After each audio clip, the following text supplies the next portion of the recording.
চলো স্যার। আচ্ছা, recording start হলে একটু কনফার্ম করবেন তো কিছু মতো আমাকে। হ্যাঁ না, হ্যাঁ মেসেজ স্টার্ট হয়ে মেসেজ গেছে। মেসেজ গেছে আপনার কাছে? হ্যাঁ হ্যাঁ মেসেজ আচ্ছা আছে। আচ্ছা, ওকে ওকে স্যার। শুভ বিজয় to all of you sir. शुभ विजय to all of you sir.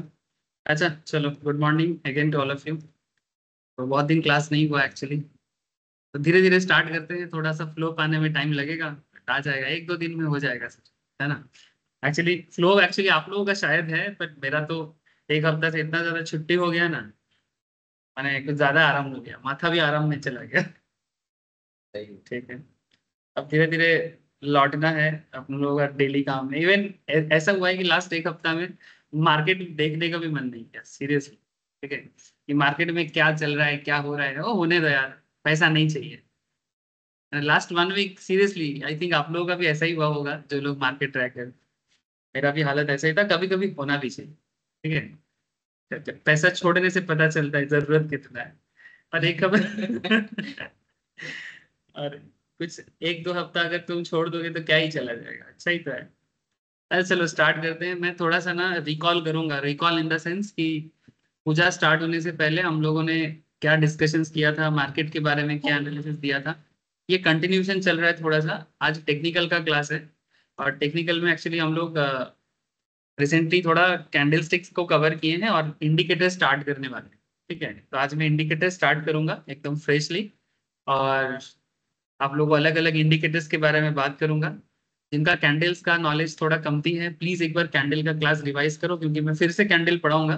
और ऐसे कैंडल नॉर्मल में भी बात होता रहता है, लेकिन आप लोग एक बार अगर पूरा क्लास सुन लोगे ना कैंडल्स का, तो फिर जो जब भी मैं क्लास में कुछ ना कुछ कैंडल्स रिलेटेड बोलूंगा तो आप लोग इजीली कनेक्ट कर पाओगे। ठीक है, ऐसे कैंडल का चर्चा ऑलवेज होता रहता है। ठीक है, आज भी होगा। कैंडल के बिना बात हो ही नहीं सकती। और आज टेक्निकल क्लास है, कल ऑप्शंस होगा। ठीक है, तो ऑप्शंस में तो कैंडल का बात थोड़ा कम ही होता है, वहां पर थोड़ा स्ट्रेटेजी का बात हो रहा है ना, कि कैसा स्ट्रेटेजी लेने पे प्रॉफिट को भी कैप किया जा सकता है, लॉस को भी बचाया जा सकता है ना। और मार्केट से रेगुलर एक इनकम का फ्लो हो सकता है, वैसा कॉन्सेप्ट ऑप्शंस मार्केट में चल रहा है। ठीक है, जब ऑप्शंस स्टार्ट होगा तब मैं ऑप्शंस के बारे में बात करूंगा। अच्छा, आज मार्केट के बारे में क्या खबर है सर? सर मार्केट में देवो, इनकी, गुड मॉर्निंग सर। मॉर्निंग शुभ सर। विजय, मॉर्निंग, शुभ विजय सर। शुभ विजय सर। शुभ विजय, शुभ विजय इनकी। Thank you sir. अच्छा, तो आज की क्लास में मैं पहले ना थोड़ा एनालिसिस पे आता हूँ कि मार्केट कहाँ है, क्योंकि मैं भी थोड़ा सा मार्केट के साथ अपडेट हो जाऊँ। आप लोगों को भी थोड़ा सा, आप लोग तो ऑलरेडी हो, पप्पू वगैरह तो छोड़ता नहीं है मार्केट को, आई नो दैट। ठीक है। चलो चलो, मार्केट शेयर कर दो। स्क्रीन शेयर है सर ऑनलाइन में, प्लीज टेल मी। हाँ शेयर सर। Okay sir. अच्छा, नॉर्मली हम लोग मार्केट को जब भी ट्रैक करते हैं, it's always safe to track Nifty. ठीक है, अगर आप इंडियन इकोनॉमी को जानना चाहते हो, इंडियन मार्केट को जानना चाहते हो, इट्स ऑलवेज एडवाइजेबल कि आप निफ्टी को ट्रैक करो। किसको ट्रैक करो सर? निफ्टी। निफ्टी ट्रैक करने से, निफ्टी क्या है? इंडेक्स है सर। इसके अंदर इंडिया का टॉप टॉप 50 बड़ा बड़ा कंपनी है, जो इंडिया का ओवरऑल अपकमिंग फ्यूचर के बारे में बताता है कि आगे इंडियन इकोनॉमी किधर जा सकता है। इसका एक प्रोबेबल पिक्चर्स, ठीक है, कि इकोनॉमी का अगला मोड क्या है, अगला स्टॉपेज क्या है, ये निफ्टी देखने से आप समझ सकते हो कि ओवरऑल निफ्टी में अगर ग्रोथ होगा। ओवरऑल देखो, एक एक दिन में जो अप डाउन चलता है उससे कुछ नहीं। ओवरऑल लास्ट एक साल, दो साल, पिछले 4-5 साल में ओवरऑल ग्रोथ कैसे है, इसको अगर आप समझ सकते हो तो आपको मार्केट में investment as well as trading, दोनों चीज में आपको काफी सुविधा मिलेगी। हाँ, ट्रेडिंग में क्या है, आपको डेली बेसिस में सोचना पड़ता है। इन्वेस्टमेंट के केस में डेली बेसिस में सोचने का जरूरत उतना नहीं है। बस डेली बेसिस में मार्केट को देखो, ट्रैक करो, समझो। लेकिन हाँ, अगर आपको इन्वेस्टमेंट करके कमाना है तो फिर आप डेली मार्केट को अंडरस्टैंड करते हुए आगे की तरफ है। तो ओवरऑल 1 महीना बाद, 2 महीने बाद, 4 महीने बाद, 1 साल बाद मार्केट को आप कहाँ देखना चाहते हो, इकोनॉमी को आप किधर समझ पा रहे हो, इसके लिए डेली ट्रैक करना भी जरूरी है ना। तो डेली ट्रैकिंग ट्रेडिंग के लिए बहुत जरूरी होता है। डेली ट्रैकिंग इन्वेस्टर्स के लिए जरूरी इतना है कि एटलीस्ट आप मार्केट के बारे में एक ऑलवेज आइडिया लेके चलोगे। लेकिन इन्वेस्टर्स को ऑलवेज डेली मार्केट फ्लक्चुएशंस में डरने का जरूरत है। जैसे मार्केट गिरने पे इन्वेस्टर्स नॉर्मली क्या होता है ना, कोई भी जिनका भी पैसा मार्केट में फंसा हुआ है, मार्केट थोड़ा सा अगर मानो करेक्शन किया या थोड़ा सा गिरा, इन्वेस्टर्स का पैसा भी थोड़ा गिरेगा, है ना। पहले मानो उसका रिटर्न दिखा रहा था 70%, 80%, 100%, आगे दिखाता है कि नहीं नहीं ये तो 50% में चला गया। तो इन्वेस्टर्स को क्या होता है ना, डर लगने लगता है कि उनको लगता है कि मेरा जितना पैसा है वो तो कम हो जाएगा, इससे अच्छा है कि बेच के निकल जाए, जितना हुआ है हुआ है। लेकिन ऐसे इन्वेस्टर्स को ये सब चीजों में इतना ज्यादा परवाह नहीं करना चाहिए, क्योंकि इन्वेस्टर्स का सोच थोड़ा लॉन्ग टर्म पर्सपेक्टिव से होता है। शॉर्ट टर्म छोटा मोटा करेक्शंस पे डरने का कोई जरूरत इन्वेस्टर्स में नहीं। हाँ, ट्रेडर को जरूरत है, क्योंकि ट्रेडर मिनट मिनट में इनकम करते हैं, आवरली बेसिस में इनकम करते हैं, डेली बेसिस में इनकम करते हैं। तो ट्रेडर के लिए ऑब्वियसली हर दिन, हर मिनट, हर सेकेंड इंपॉर्टेंट। ठीक है, आप कैसे ट्रेडर हो उस पर भी बाकी चीजें डिपेंड करती हैं। फिलहाल हम लोग मार्केट को ट्रैक करने के लिए किसको लेके बैठ गए सर? निफ्टी। लास्ट एक हफ्ता में निफ्टी में क्या हुआ है एक बार देखते हैं। और एक हफ्ता पहले हम लोगों का एनालिसिस किया था, आई थिंक मेरा लास्ट टेक्निकल ओवरऑल मार्केट का क्लास था 3 तारीख का, 3 तारीख ना, हाँ थर्सडे नहीं, 4 तारीख, 4 तारीख क्लास 4 तारीख हुआ था। उसके बाद तो सैटरडे संडे मार्केट भी ऑफ होता है, क्लास भी ऑफ होता है, सिर्फ कॉमोडिटी क्लास होता है, वो भी ऑफलाइन होता है, मैंने ऑनलाइन लाइव तो नहीं हो पाता उसमें। और फिर 7-8 से तो दुर्गा पूजा चालू हो गया। मेरा भी आज माने छुट्टी के बाद पहला क्लास है, कोई भी क्लास इससे पहले मेरा नहीं हुआ। तो 7 तारीख से लेके 15 तारीख तक, माने लास्ट मंडे से लेके आज के मंडे तक मार्केट में क्या हुआ है ये एक बार देखना जरूरी है। और जब हम लोग 3 तारीख को एनालिसिस कंप्लीट किए थे, उस टाइम पे मार्केट के बारे में क्या बोले थे ये भी जानना जरूरी है।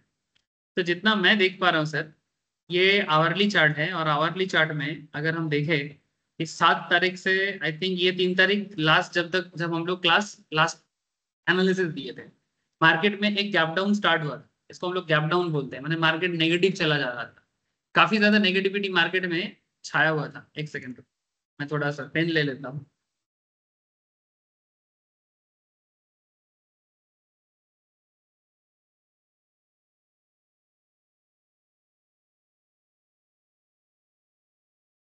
देखिए सर, जिस टाइम पे हम लोग लास्ट मार्केट को देखे थे, लास्ट वीक, मैंने लास्ट वीक से लास्ट वीक, है ना, उसमें मार्केट में एक नेगेटिव सेंटीमेंट मार्केट में काफी ज्यादा पनप रहा था, है ना, नेगेटिव सेंटीमेंट पनप रहा था। मैंने मार्केट में एक ऐसा भी बात हो रहा था कि मार्केट क्रैश करेगा, बहुत ज्यादा गिर जाएगा। हाँ, उस टाइम पे काफी सारा चीज हुआ था, सेबी का जो न्यू रूल है वो मार्केट में आया था, और ईरान और इसराइल के बीच में टेंशन थोड़ा सा और बढ़ गया था, है ना। तो ये सभी चीजें अल्टीमेटली मार्केट के अंदर एक नेगेटिविटी क्रिएट किया था। और इंटरेस्टिंग और एक चीज है कि उस टाइम पे और एक चीज हुआ था, चाइना मार्केट में काफी ग्रोथ हुआ था, और चाइना मार्केट में ग्रोथ होने के कारण हमारे इंडियन मार्केट से पैसा चाइना में फ्लो होना चालू हो गया। ठीक है, नहीं अभी भी ठीक नहीं हुआ है, अभी भी पैसा का फ्लो चाइना मार्केट की तरफ ही है। ठीक है, अगर इंडियन मार्केट में ग्रोथ जो हम लोग सोचे थे 3 तारीख 4 तारीख को, जो लास्ट कॉन्सेप्ट में बात हुआ था, मैं क्यों बार बार लास्ट एक हफ्ता पुराना बात कर रहा हूँ, क्योंकि जरूरी है सर कनेक्ट करने के लिए, क्योंकि जहां छोड़े थे वहां से स्टार्ट करना जरूरी है। और ये भी देखना जरूरी है कि जब छोड़ा था तब जो बोला गया था क्या वो सच में हुआ है। अगर हुआ है तो ये हमें भी कॉन्फिडेंस देगा, आप लोगों को भी देगा। और अगर नहीं हुआ है तो कॉन्फिडेंस थोड़ा लैग करे। ऐसे ये जो फ्यूचर प्रेडिक्शन है ना, ये करना इतना आसान चीज नहीं है। ठीक है, बट फिर भी हम लोग ऑलवेज एक कोशिश करते रहते हैं, ताकि जो बोला जा रहा है वो हो रहा है कि नहीं हो रहा है ये मैं भी ट्रैक करता रहता हूँ। और आप लोगों को भी मैं बोलता हूँ कॉन्फिडेंस पाने के लिए प्लीज ट्रैक करिए। पैसा है तो एकदम ऐसा नहीं होना चाहिए कि खच खच खच खच करता है ना, नहीं तो डाल दो डाल दो, पैसा बाद में डालना, पहले जो हो रहा है कि नहीं वो देखो। ठीक है, आपका पैसा है, आपका आपको ही डालना है, कौन लेके जाएगा आपका पैसा? कोई लेगा आपका पैसा जबरदस्ती? देखो, तो यहाँ पर मार्केट में नेगेटिविटी ये क्रिएट हुआ था। मैं देखता हूँ सर लास्ट वीक का कोई एनालिसिस मेरे पास है कि नहीं, मैं भी जस्ट रेडी कर रहा था। ये सर आज का नहीं है सर, आज का एनालिसिस ये है, मैं आज का एनालिसिस भी आप लोगों को दूंगा, जो ऑलरेडी मैं ग्रुप में शेयर किया, स्टेटस में भी दिया, ये आज का एनालिसिस। ठीक है, ये आज का है सर। ठीक है, इसके बारे में बाद में बात करता हूँ। मैं बात करूंगा सर अभी थोड़ा सा इससे पहले जो 3 तारीख का एनालिसिस। ठीक है, 3 तारीख मैंने क्या बोला था मार्केट के बारे में, जैसे यहाँ पर डेट नहीं है, बट अगर ग्रुप को आप ट्रैक करोगे, हम लोग व्हाट्सएप ग्रुप में 3 तारीख 4 तारीख के आसपास को आपको ये वाला चीज मिलेगा। जो लोग ग्रुप में हैं उनको पता है। यहाँ पर देख सकते हैं आप कि मैं उस टाइम पे ये डिसीजन हम लोगों ने लिया था क्लास में कि immediate support is seen at 25,000, मैंने 25,000 पे मार्केट सपोर्ट दिख रहा है। सपोर्ट मैंने कि उस रेंज में आके मार्केट रिट्रेस बैक करेगा, मैंने मार्केट एक्चुअली लगातार गिर रहा था, तो कहां तक मार्केट आके गिर सकता है, क्या 25,000 को क्रॉस करेगा? सर हम लोगों ने उस टाइम पे बोला था, ये 3 तारीख का बात कर रहा हूँ, कि मार्केट 25 से नीचे जाने का चांसेस बहुत ही कम है, या फिर मैक्सिमम कंसेंट्रेशन 25,000 में ही रह जाएगा, फॉलोड बाई 24,750। अगर 25 क्रॉस करके ये नीचे की तरफ जाता है तो इसका बेंचमार्क है 24,750 तक जा सकता है। ये थोड़ा ज्यादा नेगेटिविटी में कभी कभी ऐसा होता है। ठीक है, मैं तो देखा नहीं, मैं अभी देखता हूँ सर, आप लोगों ने देखा है, मैंने सीरियसली देखा है, मैं टोटली ऑफ था। ठीक है, अब मेरे को वही देखना है, मेरा एग्जाम चल रहा है कि जो बोला गया था वही। अच्छा, फिर हम लोगों का ये एक्सपेक्टेशन था कि अगर मार्केट अभी गिरेगा उसके बाद मार्केट का टारगेट क्या है, 25,500 is expected to act as the immediate resistance। माने मार्केट का टारगेट है कि वो अपर लेवल में 25,500 टारगेट कर रहा है। Traders should closely monitor these key levels as a break below support could trigger further downside। माने 25 क्रॉस करे तो 750 तक जाने का चांसेस हाई है, बट अगर रेजिस्टेंस की तरफ वो जाए तो 25,500 इसका शॉर्ट टर्म रिकवरी अटेम्प्ट है। माने अगर वो रिकवर कर पाता है तो 25,500 तक पूरा ट्राई ये मारेगा मार्केट। ठीक है, तो ये सिचुएशंस पे हम लोगों ने क्लास को कंप्लीट किया था। अब देखते हैं एक हफ्ता में हुआ क्या है।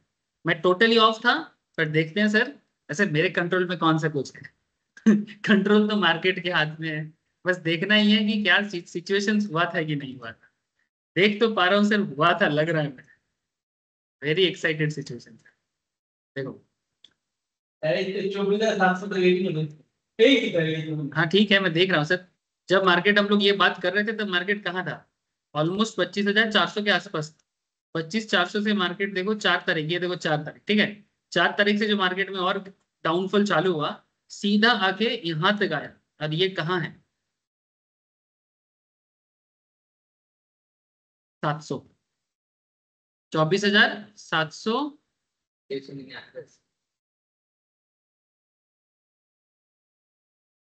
हाँ 730, कौन सा ये वाला? अच्छा 692, मैंने आप इसका अप्रोक्स 700 मानो। कंसेंट्रेशन जो देखो, ये तो शैडो है, मैंने शैडो मैंने जस्ट कुछ पल के लिए था। कंसेंट्रेशन अगर देखो तो जहां पर कैंडल मोटामोटी 765 में मैक्सिमम मिनिमम कैंडल बना, 765 में, और हम लोग का एनालिसिस क्या था सर कि मार्केट 750 तक आ सकता है। ठीक है, तो ये 765 तक एक्चुअली आया है, और ये सपोर्ट में आने के मैंने बेसिकली, अच्छा 750 में आया, लेकिन क्या 750 में टिका? टिका नहीं सर। इसका अगर तुम ओवरऑल कंसेंट्रेशन देखोगे लास्ट एक हफ्ते में, मैंने जो लास्ट एक हफ्ता जिसमें हम लोग दुर्गा पूजा का छुट्टी में थे, इस पूरा छुट्टी में क्या मार्केट 750 जोन में रहा? नहीं सर, इसका एवरेज जोन रहा सर 25,000। अब देखो ये रहा 25,000, अल्टीमेटली ये 25,000 सपोर्ट जोन में ही है, और अभी भी उसी जोन में वो घूम रहा। बीच में वो थोड़ा सा अपना ट्रिगर क्रॉस करके थोड़ा सा रेजिस्टेंस की तरफ बढ़ने का कोशिश किया, 2-3 बार कोशिश किया सर। अब यहाँ पर एक ट्रेंड लाइन भी खींच सकते हो, ये एकदम बीचों बीच काटा मैंने, बीचों बीच मैंने एकदम 25,000, ठीक है, जो हमारा सपोर्ट था। तो मार्केट इसका मतलब है कि अगर 25 के नीचे जाएगा तो टिकेगा नहीं, सपोर्ट 25 का यही मतलब होता है। तो अगर ये सपोर्ट को तोड़ के नीचे गया तो वापस आने आएगा, इसका चांसेस हाई था। इसका मतलब ये होता है कि एज ए ट्रेडर आपको क्या करना है कि जब मार्केट 750 में चला गया ना, ये पक्का बाइंग जोन बनता है, इससे अच्छा बाइंग जोन और कुछ नहीं हो सकता। वो तो मैं आगे आता हूँ सर। अगर इस जोन में कोई बाई नहीं करता तो फिर वो कब बाई करेगा? आपको सपोर्ट के बारे में बोल दिया गया, आप आइडेंटिफाई भी कर पा रहे हो कि सपोर्ट में मार्केट आ गया है, सपोर्ट क्रॉस करके नीचे जा रहा है। नॉर्मली जो थोड़ा लैक ऑफ नॉलेज रखते हैं या जिनको कॉन्फिडेंस कम होता है उनको डर लगने लगता है, नहीं नहीं सर ने तो बोला होगा, मार्केट भी कर रहा है, लेकिन ये 750 क्या, ये तो तोड़ ताड़ के एकदम 500, 550, 400, मैंने और डर जाता है। लेकिन ये कॉन्फिडेंस एक बार नहीं सर, कितना बार आ रहा है? हाँ, ये घटना एक बार घटा है क्या?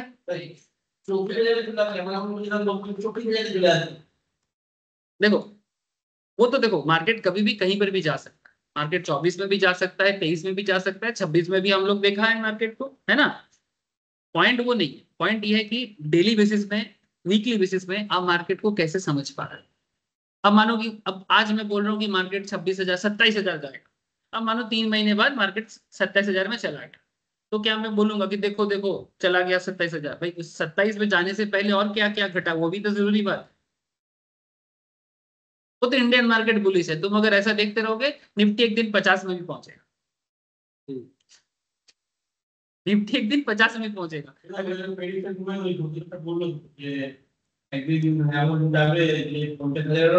निफ्टी 50 भी जाएगा सर, ठीक है, उसमें भी कोई डाउट नहीं है, लेकिन सर वो तो जाएगा, वो एक अलग चीज है, लेकिन डेली बेसिस में, वीकली बेसिस में, मंथली बेसिस में तुम उसको रेगुलर ट्रैक करना वो ट्रेडर के लिए जरूरी है, इन्वेस्टर्स के लिए भी, क्योंकि आपका इन्वेस्टमेंट में नहीं तो आपको डर लगने लगेगा ना, ये क्या होगा क्या होगा, पर क्या होगा के चक्कर में अल्टीमेटली आप क्या करोगे, इन्वेस्टमेंट का जो भी आप लोगों का ऑलरेडी इन्वेस्टमेंट है उसमें आप गलत माने जल्दबाजी करोगे, निकाल लोगे पैसा, और फिर बाद में जब 500 का शेयर 1000 में पहुंचेगा फिर मन ही मन में बोलोगे अरे भाई मेरा 500 टका का रोजगार था, ये तो 1000 में चला गया, मेरा तो लॉस, मैंने अपॉर्चुनिटी लॉस, लॉस नहीं हुआ अपॉर्चुनिटी लॉस हो गया, ऐसा होता है ना सर।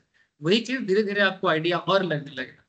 तो मोटा मोटी 25,000 के नीचे जब यहाँ पर आया था, अच्छा यहाँ पर कैंडल, अब यहाँ पर कैंडल का बात देखो, मैं बोलता हूँ ना कैंडल का बात, मैं भले ही रिसेंटली एक बार कैंडल कवर किया, बट कैंडल का डिस्कशन बंद नहीं है, कैंडल एनालिसिस बहुत जरूरी है। ओवरऑल मोमेंटम क्या है, डाउन ट्रेंड, डाउन ट्रेंड क्या बोलते हैं इसको, डाउन ट्रेंड, डाउन ट्रेंड में फर्स्ट कैंडल पैटर्न 1 जो है यहाँ पर एक्चुअली एक हरामी बना है, क्या बना है बोलो तो, हरामी बना है। अगर तुम मल्टीपल कैंडल देखो, दो कैंडल एक साथ देखोगे, कौनटा नहीं, मॉर्निंग स्टार भी हुआ है, वो तो हरामी भी ठीक से नहीं, नॉट प्रॉपर बट ओके चलेगा, चलेगा। माने बेसिकली इसको बोलते हैं, इसको इसको दो कैंडल में भी देखा जा सकता है और 3 कैंडल को भी एक साथ देखा जा सकता है। ये जो कैंडल बना है ना मल्टीपल दो कैंडल मिला के, इस कैंडल का नाम है सर बुलिश हरामी, क्या बोलते हैं इसको, बुलिश हरामी, बुलिश हरामी, हरामी ये हिंदी का हरामी नहीं है सर, समझ रहे हो, ये हरामी जो शब्द है ये हिंदी हरामी नहीं है, ये जापानीज हरामी है। जो लोग फर्स्ट टाइम सुनते हैं ना उनको लगता है सर गाली सिखा रहा है नहीं सर, ये हरामी का मतलब होता है प्रेग्नेंट मदर, प्रेग्नेंट मदर, माँ के पेट में बच्चा, हम हर कोई माँ के पेट से ही जन्म लेते हैं, है ना, और ये विश्व ब्रह्मांड का माता का पूजा हम लोग रिसेंटली कंप्लीट किए, तो सब उन्हीं के बीज से जन्मा है सर, ठीक है, इसी के लिए हम लोग पूजा करते हैं माँ दुर्गा का, माँ काली का, जो भी हो। तो ये प्रेग्नेंट मदर का एक इमेज है, इसका क्या मतलब है, जापानीज लोग इसको क्यों प्रेग्नेंट मदर बोला है, इनका मानना है कि जब डाउन ट्रेंड में मार्केट रहेगा और पैटर्न 1 जो है ये एक रेड कैंडल रहेगा, रेड कैंडल माने मार्केट नेगेटिव सेंटीमेंट, इसको हम लोग मार्केट के भाषा में बोलते हैं बियरिश सेंटीमेंट, क्या बोलते हैं इसको, बियरिश सेंटीमेंट। अब बियरिश सेंटीमेंट जब मार्केट में बरकरार है, इसके ऐसे सिचुएशंस में जब मार्केट में बियरिश को कंट्रोल करते हुए, मैंने बियरिश का जो मोमेंटम था उसको रोकते हुए, उसको रोकते हुए एक बुलिश कैंडल का जन्म होता है, लेकिन वो इतना भी बड़ा नहीं है, छोटा सा, जो एक्चुअली ठीक जैसे एक माँ के पेट में बच्चा का जन्म हुआ है ऐसा देखने में होना चाहिए। पहला कैंडल रेड होना चाहिए लेकिन सेकंड कैंडल ग्रीन होना चाहिए, माने जो बच्चा है वो ग्रीन होना चाहिए, मतलब पॉजिटिव होना चाहिए, पॉजिटिव होना चाहिए। ऐसे ग्रीन होने से क्या होता है कि मार्केट सेंटिमेंट जो नेगेटिव में चल रहा था वो नेगेटिव सेंटिमेंट बंद हो जाएगा और पॉजिटिव सेंटिमेंट का एंट्री होगा, और इस पॉइंट पे आपको एक बाइंग सेंटिमेंट मिलता है। तो देखो यहाँ पर 3 इंपॉर्टेंट चीज हम लोगों ने देखी, क्या देखा, पहले तो मैं आपको कैंडल पे बात नहीं कर रहा था, मैं आपको लास्ट वीक का जो एनालिसिस दिया था उसी एनालिसिस पे बात किया कि भाई हमारा 25,000 मेरा सपोर्ट है, ठीक है, अगर ये सपोर्ट को भी क्रॉस करता है तो मार्केट और नीचे 750 तक जा सकता है, जो हम लोगों ने देखा 765 तक गया है। इसके बाद मार्केट रिट्रेस बैक करने का चांसेस हाई है, जो कि हुआ है, एकदम कॉपी कुक नहीं होता है सर, 750 बोला था 750 नहीं हुआ, 765 हुआ या 730 हुआ, दैट्स अ डिफरेंट थिंग, क्योंकि मार्केट लाइव होता है उसमें एग्जैक्टली कहना पॉसिबल नहीं है, बट एग्जैक्टली वो ट्रेंड हो रहा है कि नहीं हो रहा है ये जानना जरूरी, ठीक है। ये बच्चे लोगों की तरह ना ऐसा नहीं है सर 750 तो नहीं हुआ, वो तो और नीचे चला गया सर 720 हो गया, ऐसा नहीं करते सर, ठीक है, वो बचपन में और ऐसा सिखाया है तो ऐसा ही और लिखना है, ठीक है, वो अलग चीज है आपको, ठीक है, वो अलग चीज है। नाउ पॉइंट इज दैट कि जब यहाँ पर सपोर्ट आपने आइडेंटिफाई कर लिया, मार्केट सपोर्ट से नीचे है, इसका मतलब मार्केट में रिट्रेस बैक होने का चांसेस हाई है। तो ये पहला ट्रिगर है बाई करने का। सेकंड ट्रिगर आपका कैंडल स्टिक्स, बुलिश हरामी में आपको बेसिकली बाई करना चाहिए। यही बात मैं कैंडल के क्लास में बार बार सिखा के रखा हूँ, ठीक है। फिर से कैंडल कराऊंगा, डोंट वरी, बट जिनका इन द मेन टाइम थोड़ा जल्दी है, प्लीज कैंडल का क्लास घर पे एक बार कवर कर, ठीक है इसमें। और जिनका हो नहीं माने हो चुका है बट भूल रहे हो, प्लीज रिवाइज करना। इससे क्या होगा, और फिर बाद में मैं फिर से लाइव करवाऊंगा, फिर कर लेना भाई, ठीक है। जितना बार मर्जी करो, मुझे कोई दिक्कत नहीं है, पर सीख के जाओ। अच्छा, तो बुलिश हरामी पैटर्न में ये सिचुएशन हमें यहाँ पर बाइंग मोमेंटम देता है। इसमें और एक कैंडल बना है सर, इसको हम लोग बोलते हैं मॉर्निंग स्टार, तीन मिला के। कैसे मॉर्निंग स्टार है? Pattern one bearish, pattern two में एक इसको बोलते हैं सिंगल, इसको बोलते हैं दोजी या स्पिनिंग टॉप। मैंने एक रेड कैंडल के बाद एक दोजी या स्पिनिंग टॉप कैंडल बनता है, और उसके बाद एक पॉजिटिव कैंडल थोड़ा सा गैप देके बनता है। ये देखो थोड़ा गैप है ना इसके बीच में, मैंने ऐसा नहीं लग रहा है कि ये जो बना है इसके थोड़ा सा ऊपर ये वाला बना है, ठीक से देखो, ये दोनों के बीच में गैप नहीं है। हाँ, अरे थोड़ा अप अप लेवल में हुआ है, तो ऐसा बनने से। और ये कॉपी बुक बोलता है कि मॉर्निंग स्टार होने के लिए क्या है, पहला कैंडल रेड होना चाहिए। ये जो दोजी बना है ना, ये थोड़ा सा नीचे होने से अच्छा हो, थोड़ा सा नीचे, लेकिन नहीं हुआ है। कॉपी बुक ऑलवेज नहीं हुआ है, ठीक है। लेकिन बेसिकली आपके लिए क्या है कि क्या मार्केट सेंटिमेंट बदलेगा? यस, वो हुआ है, कैंडल वाइज भी हुआ है, सपोर्ट लेवल वाइज भी। अब आपको जो देखना है कि साथ में वॉल्यूम चेक करना है। वॉल्यूम माने ट्रेडिंग लेने के टाइम पे, वो भी मैं रिसेंटली एक बार कवर किया कि वॉल्यूम कैसे चेक करना होता है, ठीक है। हाँ बोलो। मार्केट डेप्थ से चेक कर सकते हो, ओवरऑल मार्केट में आपको दिखाता है वॉल्यूम कैसे चेक करना है। मैं डोंट वरी, आगे आगे और सिखा। तो वॉल्यूम मैच कर गया, सपोर्ट मैच कर गया, कैंडल मैच कर गया। अब भी अगर तुम बाई नहीं करोगे तो कब करोगे? देखो 750 से मार्केट कहां तक खींचा है, 25,200 तक गया है, 25,200 तक गया है। 750 से 25,200, दैट मीन ऑलमोस्ट 400 450 पॉइंट का ये मोमेंटम दिया है 8 से 9 तारीख के बीच में।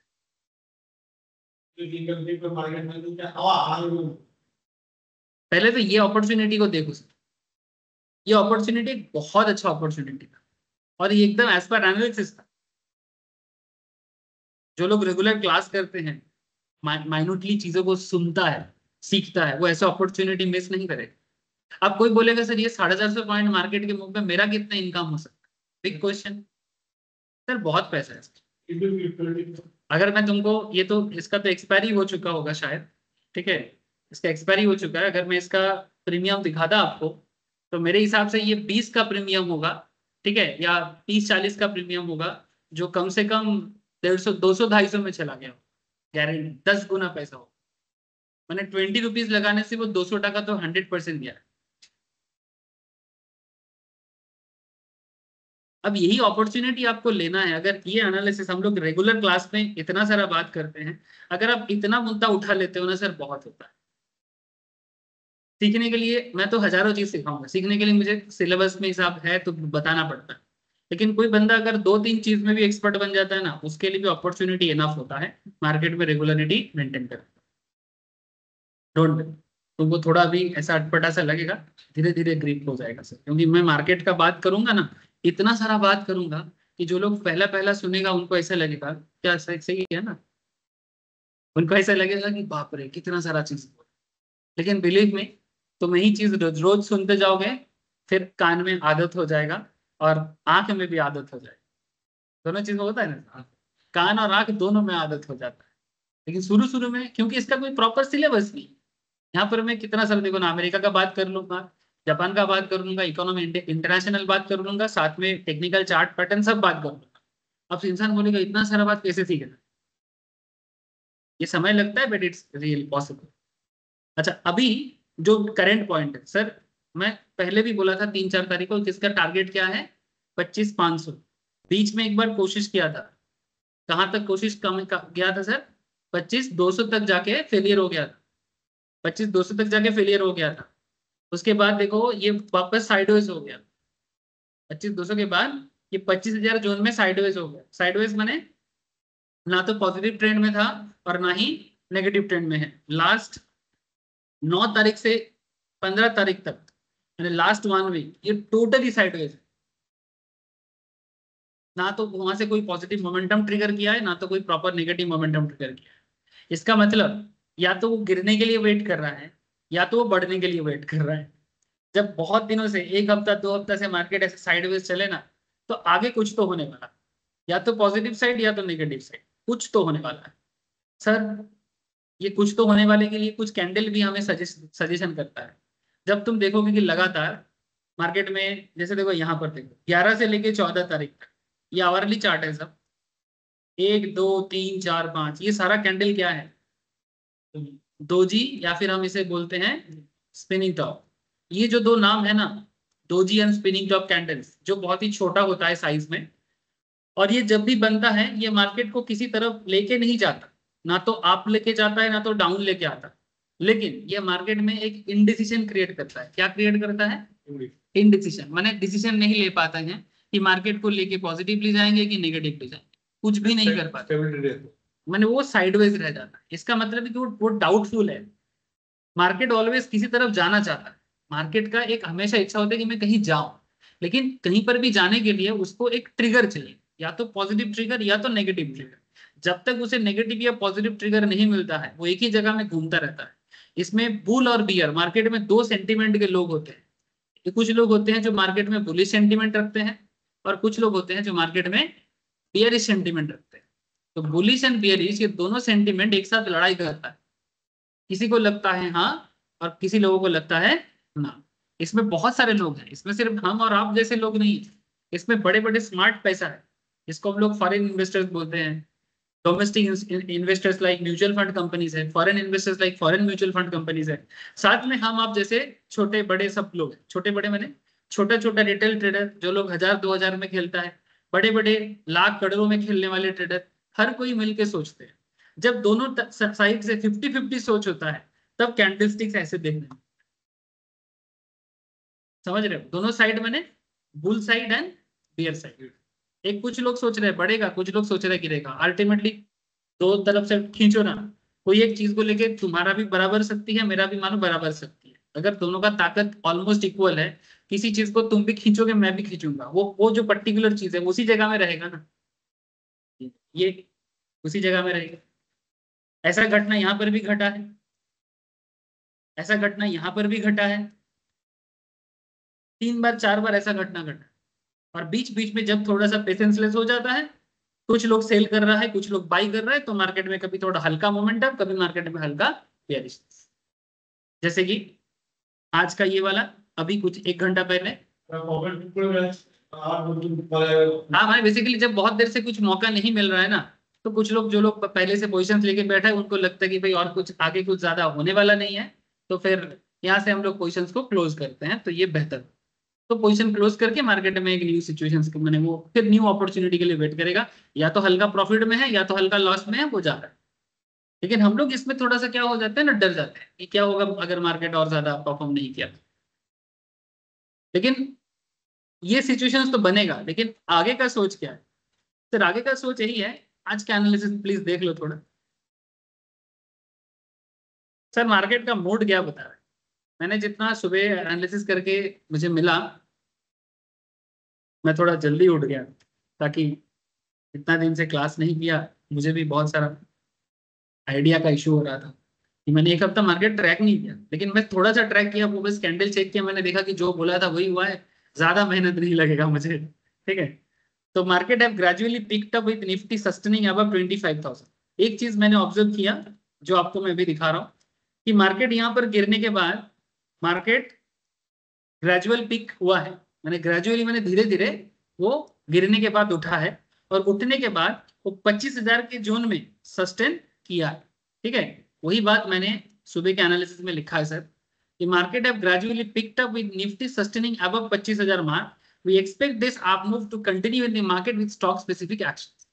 इसका मतलब ये होता है कि ये जो अबव 25,000 में मार्केट है, ये और फर्दर पॉजिटिव साइड में ही मुझे दिखाई दे रहा, ठीक है। इसका मतलब मार्केट यहाँ से बहुत ज्यादा गिरने का कोई कॉन्सेप्ट नहीं है कि वो 25 के नीचे आएगा, ऐसा चांसेस दिख नहीं रहा है। चांसेस वेरी हाई कि मार्केट यहाँ से एबव भी जाएगा, लाइक 200 250 ऐसा करके वो 500 के तरफ ही जाने का सोच रहा है। अगर इस वीक का अगर तुम ओवरऑल देखो या फिर आज भी ये चीज हो सकता है। एक्चुअली देखो मार्केट में ओवरऑल मोमेंटम पता लगाना ही जरूरी होता है, कब करेगा किस दिन करेगा ये एग्जैक्टली कह पाना बहुत मुश्किल है। बट हाँ, जो लोग डेली मार्केट में रहते हैं उनको हार्ट बीट पता चल जाता है। आपको भी हो जाएगा, मैं जैसे मुझे भी, मैं भी देखा सर एटलीस्ट 70-80% केस में कि किस दिन एफआईआई का एंट्री होने वाला है, किस दिन डीआईआई का एंट्री होने वाला है। ठीक है, समझ में आ जाता है ना। कभी कभी देखना सर एटलीस्ट 70-80% केस में मैं बोलता रहता हूँ आप लोगों को क्लास में कि भाई घर जाओ, आज मार्केट में मोमेंटम है। कभी कभी ऐसा होता है मैं बाद में आप लोगों को लिखता हूँ कि जाएगा। तो ये जो एक इंस्टिंक्ट है ना वो एक दिन में नहीं आता, और वो एक क्लास करके भी नहीं आ सकता। वो तो कई बार ऐसे होते हैं सर, साल साल भर क्लास करने के बाद भी लोगों को नहीं आता इंस्टिंक्ट कि किस दिन एफआईआई का एंट्री होगा। जैसे आज मैं आप लोग को क्या एनालिसिस दिया है, sustainable move above the upper range of 25,200 level could be considered as an upside bet. माने मार्केट यहाँ से अगर 25,200 जो पहले भी वो बार बार 2 बार कर चुका है, अगर यहाँ से वो 25,200 तक पहुंचता है और 200 को क्रॉस करता है तो उसके बाद 500 जाना तय है ऑलमोस्ट। अगर 200 क्रॉस नहीं कर पाते, वो 2500 100-150 से लेके 25,000 से लेके 25,000 100-150 के बीच में ही रहेगा। लेकिन अगर वो 200 क्रॉस कर जाए तो उसका नेक्स्ट टारगेट जो हम लोग एक दो हफ्ता से बोल रहे हैं वो टारगेट की तरफ भी बढ़े, दैट इज 25,500 25,600। लेकिन ये पूरा घटना जो घटेगा ये ओवरऑल निफ्टी में एग्जैक्टली पूरा मार्केट में ग्रोथ नहीं है, कुछ पर्टिकुलर स्टॉक में ग्रोथ है। ठीक है, जैसे कि बैंकिंग स्टॉक्स में आप लोग देख सकते हो एंड आईटी स्टॉक्स में देख सकते हो। निफ्टी 50 जो है सर इसके अंदर 50 कंपनी है। 50 कंपनी में कुछ बैंकिंग स्टॉक्स है, आईटी स्टॉक्स है और भी बहुत सारे कंपनीज हैं। तो ये स्टॉक स्पेसिफिक हो सकता है। स्टॉक स्पेसिफिक का 2-3 चीजें हैं। अभी इंडियन एक फाइनेंशियल ईयर में क्या हो रहा है सर, हमारे करेंटली मैक्सिमम कंपनीज का फाइनेंशियल रिजल्ट आ रहा है, इसको बोलते हैं क्वार्टर रिजल्ट्स। क्या बोलते हैं? क्वार्टर रिजल्ट्स, माने उसका फाइनेंशियल जो रिजल्ट है वो डिक्लेयर हो रहा है, और उसमें अगर उसका परफॉर्मेंस थोड़ा पॉजिटिव साइड में दिखता है तो उसमें ट्रिगर आ सकता है। तो कहीं ना कहीं आपको बैंकिंग एंड आईटी सेगमेंट्स में नजर करना चाहिए। अगर बैंक में और IT shares like TCS, Infosys and कोई भी आईटी शेयर्स जो मैं last I think Wipro, LT mind tree, बहुत सारे हैं, छोटा बड़ा मिला के जितना भी है, उसमें अगर ग्रोथ आता है तो निफ्टी 50 में ग्रोथ आना, और वो तभी जाके ये 500 क्रॉस करे। बैंक या आईटी जैसे शेयर्स में अगर प्रॉपर्टी इन्वेस्टमेंट नहीं होगा अभी तो 500 क्रॉस करना मुश्किल है। इसीलिए यहाँ पर बोला गया है कि स्टॉक स्पेसिफिक। हाँ, रतन टाटा जी मारा যাবার পরে কি হয়েছে? পজিটিভ? আমি জানি না, আমার কাছে অ্যানালিসিস নেই। নেগেটিভ আছে? আচ্ছা ঠিক আছে, আমি দেখে বলবো। না, ওটার সাথে কোনো টাটা এমন একটা বিজনেস না, ওর ইকোসিস্টেম খুব মানে মজবুত। सर एक चीज है टाटा का, जैसे देखे हैं सर, मुझे टाटा का इतना सारा कंपनी है ठीक है, तब भी वो रिचेस्ट में नहीं आता है। उसके कारण इसलिए है क्योंकि वो उसका सारा पैसा ट्रस्ट में रहता है, इंडिविजुअल नहीं डोनेट, ट्रस्ट में रहता है। डोनेशन तो करता ही है लेकिन ट्रस्ट चला के काम करता है। दैट मीन्स टाटा जैसे रिलायंस जो भी कमाते हैं वो मुकेश अंबानी या उसके फैमिली के होते हैं, लेकिन टाटा जो कमाते हैं वो रतन टाटा या नोएल टाटा इनका नहीं होता है पूरा, या फिर मिस्त्री सापुर जी पलंजी ग्रुप है, मिस्त्री ग्रुप है, उनका फैमिली साइड में आता है, उनके नाम पे ज्यादा नहीं होता, मैक्सिमम जाता है ट्रस्ट के नाम। तो ट्रस्ट कौन होता है? ट्रस्ट कोई किसी का अकेला का चीज नहीं लगता, ट्रस्ट एक ग्रुप बने पूरा एक एनजीओ टाइप का होता है। तो जो भी इनकम टाटा जनरेट करता है इसका मोर देन 50% ट्रस्ट को चला जाता है, बाकी 50% उनके शेयर होल्डर को पड़ता है। तो इसलिए कभी भी टाटा रिलायंस जैसा रिचेस्ट नहीं बन सकता, ठीक है, या अदानी जैसा रिचेस्ट नहीं बन सकता, वो बनना नहीं चाहता, उनको रिचेस्ट के लड़ाई में वो नहीं। वो का जो प्रोडक्ट है स्ट्रॉन्ग होना चाहिए। उनका कॉन्सेप्ट है कि वो एक्चुअली देश के लिए काम करता है। बिलीव नहीं करोगे, actually Tata is a purely country lover. वो इंडिया के लिए कुछ भी करना चाहता है, इंडिया को इकोनॉमिकली टॉप लेवल में देखना, इंडिया को एक सुपर लीडर देखना, यही उसका जिंदगी भर का सपना है। और उसी सपने में चल रहा है जो जमशेदजी टाटा 1910 के आसपास के टाइम पे जो झंडा गाड़ा है ना इंडिया के डेवलपमेंट के लिए, ठीक है, वही चीज है जो टाटा का मेन ऑब्जेक्टिव है। मेन ऑब्जेक्टिव वही है, बाकी कौन कब कैसा चला रहा है, कभी कभी गंडगोल करता है, ऐसा नहीं है कि टाटा एकदम धुआं मतलब साफ सुथरा है, ऐसा नहीं है, उनका भी गलती होता रहता है, लेकिन मेन ऑब्जेक्टिव जो जब से बना है टाटा तब से कॉन्सेप्ट तो वही।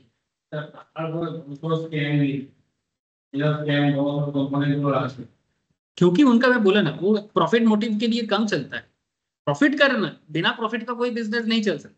लेकिन टाटा का मेन ऑब्जेक्टिव वो इंडियन, मतलब उसका ऑब्जेक्टिव इतना हाई है कि वो इंडियन कंट्री को, हमारे देश को एक ग्लोबल लीडर की तरफ से देखना चाहिए। जैसे जब टाटा मोटर्स एक बार, बहुत टाटा कंपनी बहुत प्रॉब्लम में था, तो वो एक्चुअली इंग्लैंड में जागुआर लैंड रोवर ग्रुप है ना सर, जिसको बाद में टाटा ने खरीदा है, तो जागुआर लैंड रोवर के पास वो गया था कि टाटा मोटर्स को खरीद लेने के लिए, क्योंकि टाटा को बहुत जरूरत था पैसा का। तो उन्होंने सोचा था कि उनका टाटा मोटर्स अगर कोई परचेस कर ले तो उनको कुछ पैसा आ जाएगा, ठीक है, 100-200 करोड़ मिल जाएगा, तो वो बिजनेस में वो रिकवरी कर सकता है।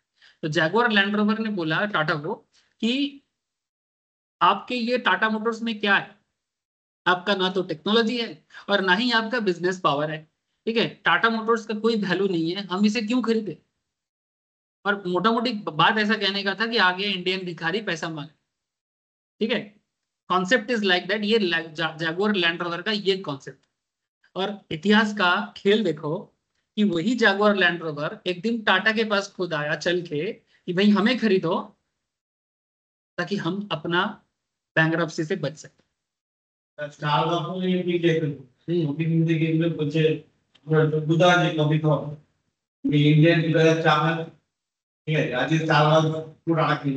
समझ रहे हैं सर, ये है टाटा। इंडिया का तो पहला होटल भी जब हुआ था, जो इंग्लैंड वाला बनाया गया क्लब कुछ, तो इंडिया में मॉडल आ गया ताज ताज ताज, ताज होटल। ये है टाटा। ये इंडिया का सबसे बड़ा होटल किया था, उधर उधर फॉरेनर्स अलाउड नहीं था, अभी तो अलाउड हो रहा है, लेकिन उस टाइम करना था इंडियन अलाउड नहीं था, और इंडिया में तो सबका तो टाटा का तुम एक एक चीज देखो, सब चैलेंजिंग चीज है, वो देश बनाने के जुड़े हुए हैं कि देश का जो औहदा है, देश का जो सर है, वो कभी झुके ना, और वो बार बार प्रूव किया वो चीज।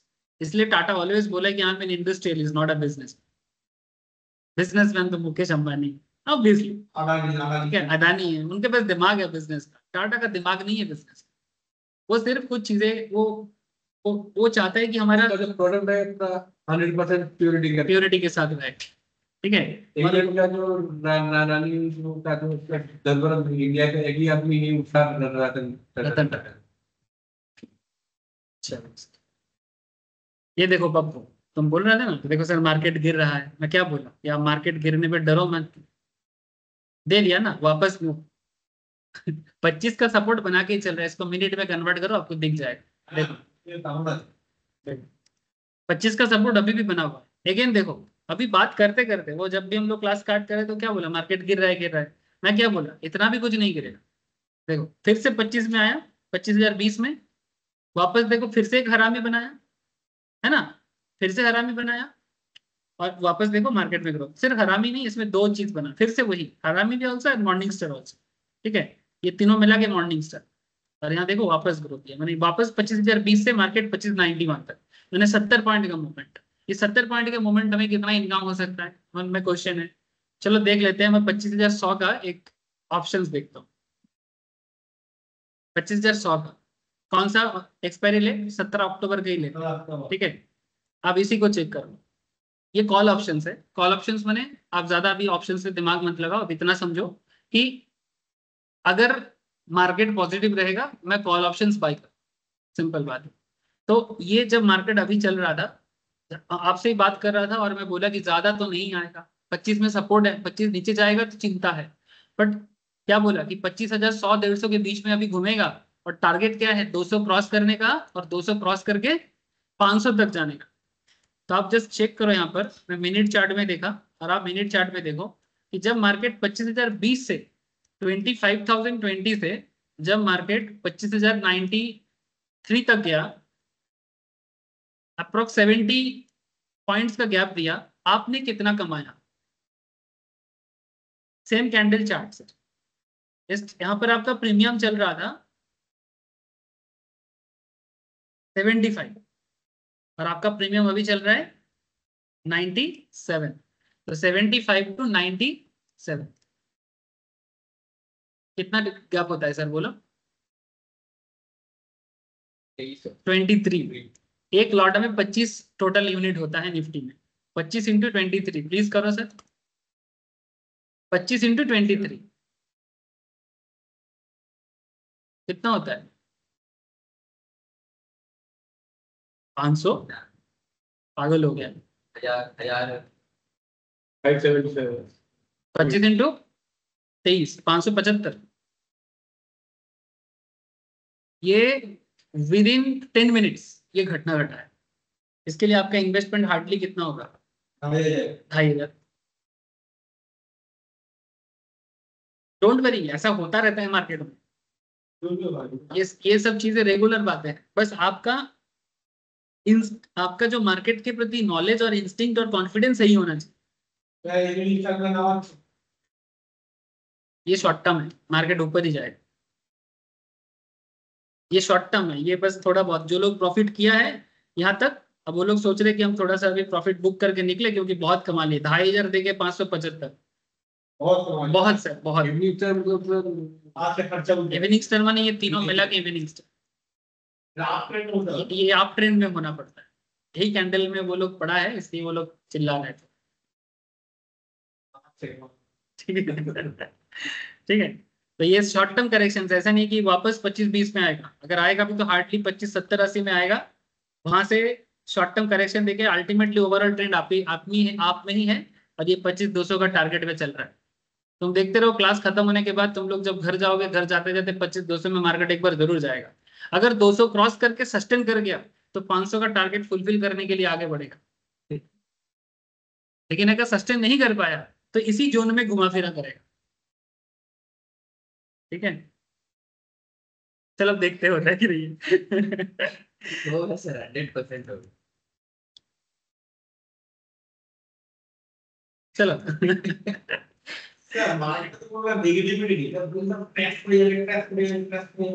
सर देखो, मार्केट नेगेटिविटी नहीं है, ऐसा नहीं। लेकिन क्या है ना, क्या ये जो मार्केट में हुआ ये नेगेटिव नहीं है? নেগেটিভিটি ইজ অলওয়েজ এটা ওরা হলিউড করে নিচে যে সেভিংয়ের নতুন নিয়মটা বলছিল 3 তারিখ থেকে 7 তারিখে যে ব্যাপারটা হয়েছে, সেভিং নতুন নিয়ম আর ইরানের যে ঝগড়াটা চলছে আর ক্রুডের দাম বৃদ্ধি, এর জন্য একটা এফেক্ট পড়েছে মার্কেট। ঠিক আছে, কিন্তু মার্কেট যদি দেখেন যদি এতটাই নেগেটিভ থাকে তাহলে কি পজিটিভ নিউজটা থাকতো না, যে যাই হোক প্রতিদিন যাবে থাকে। हाँ ऑब्वियस, नेगेटिव अभी तक नहीं है सर। मैं कहा, मैं देखो ना 3 तारीख को भी जो एनालिसिस में दिया था और आज भी जो एनालिसिस दिया, ठीक है। 3 तारीख के बाद आज में 15 तारीख, बीच में एक हफ्ता हम लोग का सब कुछ ऑफ था। अभी भी सिचुएशंस क्या है? हाँ, मैं 3 तारीख में बोला था कि मार्केट करेक्शन में जाएगा, गया है। चलो नया कुछ चीजें पढ़ते हैं, ऑनलाइन में थोड़ा पूछ लेते हैं कि सबको समझ में आ रही है। विश्वनाथ दा, देवो, पिंकी, হ্যাঁ ঠিক আছে। বোঝা যাচ্ছে তো? হুম।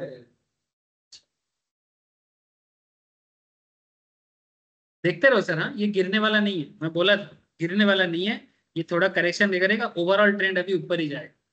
ये तो ऑप्शंस खुला हुआ है और इधर मेरा निफ्टी है। कहाँ गया निफ्टी? ये रहा। मजा का बात है, दोनों सेम बिहेव कर रहे हैं।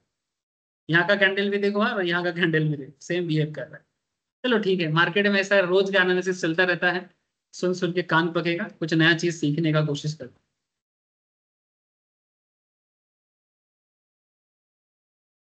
तो टेक्निकल एनालिसिस में हम लोग अभी तक कैंडल को कवर अप किए सर। कैंडल के बाद मैं 2 इंपॉर्टेंट टॉपिक में बात किया, जिसके बारे में जस्ट अभी मैं क्लास में बात भी कर रहा था। Support level and resistance level कैसे आइडेंटिफाई करना है, मैंने डिटेल्स में पढ़ा के रखा। प्लीज एक बार रिवाइज करते रहिए, समझते रहिए। और मैंने रिसेंटली वॉल्यूम पे काफी चर्चा की है सर, बहुत जरूरी चीजें हैं। बहुत समय दिया, ऐसा नहीं कि मैं हड़बड़ करके निकला। प्लीज आप लोग वॉल्यूम का क्लास को भी एक बार सुनिए, as well as moving average. ठीक है, ये 3 इंपॉर्टेंट चीज पे बात की। आज मैं स्टार्ट करने जा रहा हूँ सर इंडिकेटर्स। क्या स्टार्ट करने जा रहा हूँ सर? इंडिकेटर्स। इंडिकेटर में आज मेरा पहला इंडिकेटर रहेगा सर RSI। क्या रहेगा? RSI। बहुत बात होता है इसके लिए, मार्केट का one of the famous indicator माना जाता है। ठीक है, ऐसे ये वॉल्यूम में इंडिकेटर है, सपोर्ट रेजिस्टेंस में इंडिकेटर है, मूविंग एवरेज में इंडिकेटर है। बट उसको अलग लेवल में एक बार ऐसे भी बोला जाता है। मतलब प्योर इंडिकेटर ऐसे बोला जाए तो RSI से स्टार्ट कर रहा हूं मैं, लेकिन moving average is also an indicator, volume is also an indicator. And support resistance also indicator, मतलब कैंडल छोड़ के बाकी सभी चीजें इंडिकेटर का ही काम करता है। लेकिन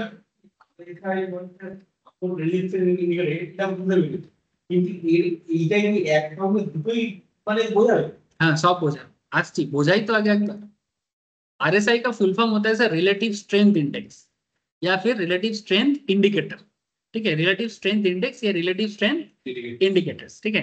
अब ये रिलेटिव स्ट्रेंथ क्या है, कैसे कैलकुलेशंस होता है, थोड़ा समय दो, पढ़ो पहले, उसके बाद मैं इसको प्रैक्टिकली दिखाऊंगा, जैसे हर चैप्टर में करता हूँ। पहले इसके पीछे का जो कॉन्सेप्ट है उसको पहले समझाता हूँ, फिर प्रैक्टिकली मार्केट में क्या होता है वो आप लोगों में चेक कराने के लिए दिखाता हूँ, और वो हो रहा है कि नहीं हो रहा है वो भी मैं बताता हूँ। ऐसे ही करता हूँ ना, तो आज भी वही कर रहा हूँ।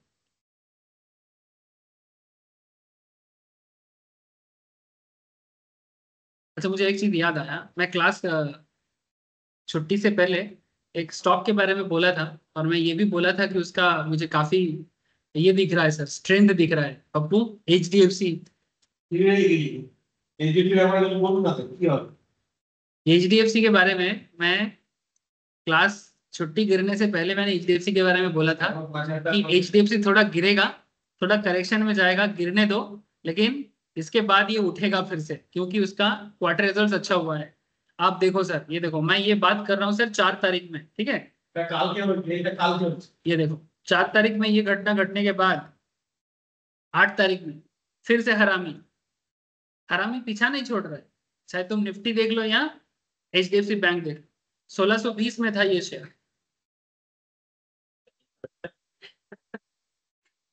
1620 में था, 1620 से ऑलरेडी 1685 में चला गया।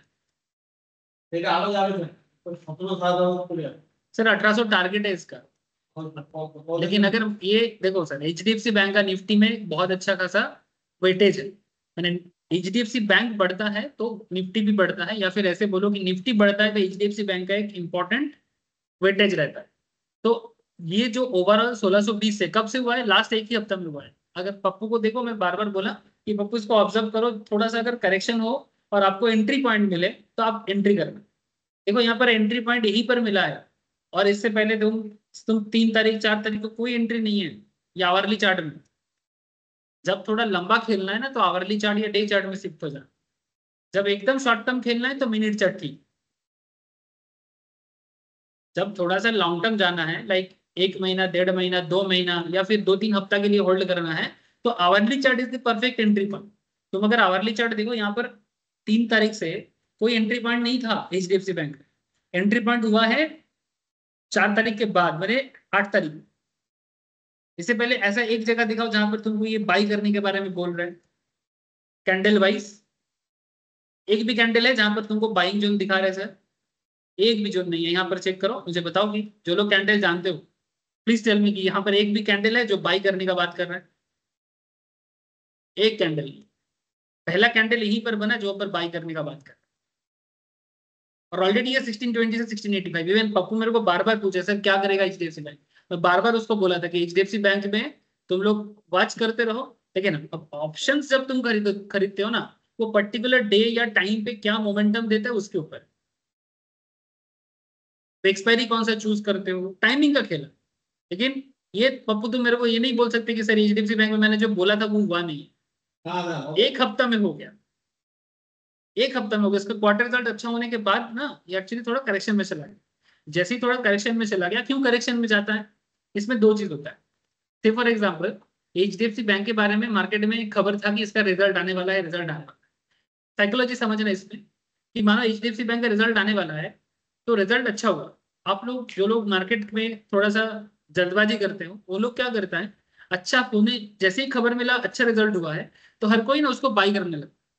तो ये उनके लिए सही टाइम होता है जो लोग पहले से खरीद के रखा।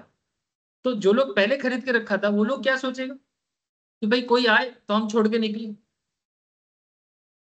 और जैसे ही खबर पॉजिटिव हुआ तो सेलिंग बढ़ता है। क्यों?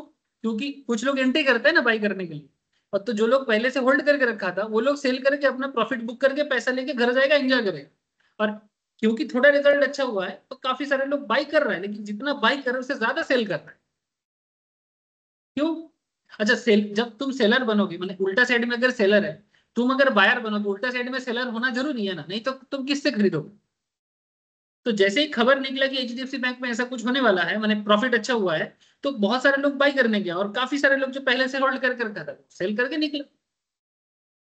स्पेशली उसमें एफआईआई भी है, डीआईआई भी है, और हम आप जैसे छोटा छोटा लोग भी है।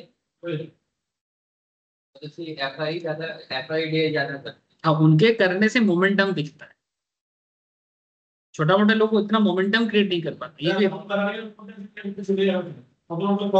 अब जैसे यहाँ पर हरामी पैटर्न बनाना ना, ये एक्चुअली आपका सपोर्ट था, ये सपोर्ट जोन था इसका, तो यहाँ से देखो वापस रिट्रेस किए, क्योंकि जो नेगेटिविटी 2-3 दिन के लिए दिया वो नेगेटिविटी नहीं था, वो जस्ट एक सेटलमेंट चल रहा था, पुराने लोगों का एग्जिट होना और नया लोगों का एंट्री होना।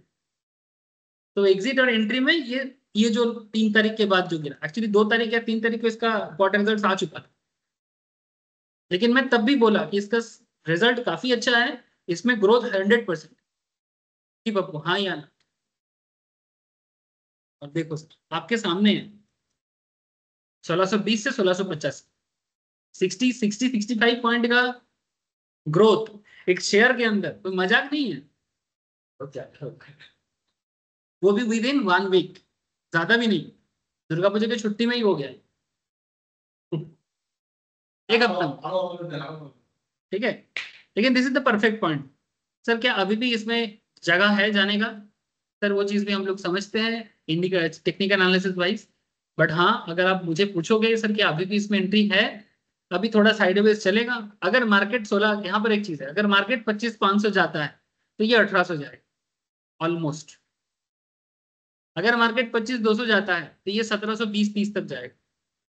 सुन लो, मार्केट माने निफ्टी, अगर निफ्टी में ग्रोथ आता है तो एचडीएफसी बैंक बिल्कुल यहाँ से 1720-30 तो आराम से जाएगा, क्योंकि एचडीएफसी बैंक का सेकंड हाईएस्ट वेटेज है निफ्टी, ठीक है। या तो सेकंड है या तो फर्स्ट भी हो सकता है। Reliance, HDFC bank, Infosys, TCS, ITC, ये सब निफ्टी का हाईएस्ट वेटेज कंपनीज। वेटेज माने जिसका मार्केट कैपिटल जितना, फ्लोटिंग मार्केट कैपिटल जिसका जितना हाई होता है उसका वेटेज हाई बोला जाता है। ये कैसे कैलकुलेट होता है ये मैं बाद में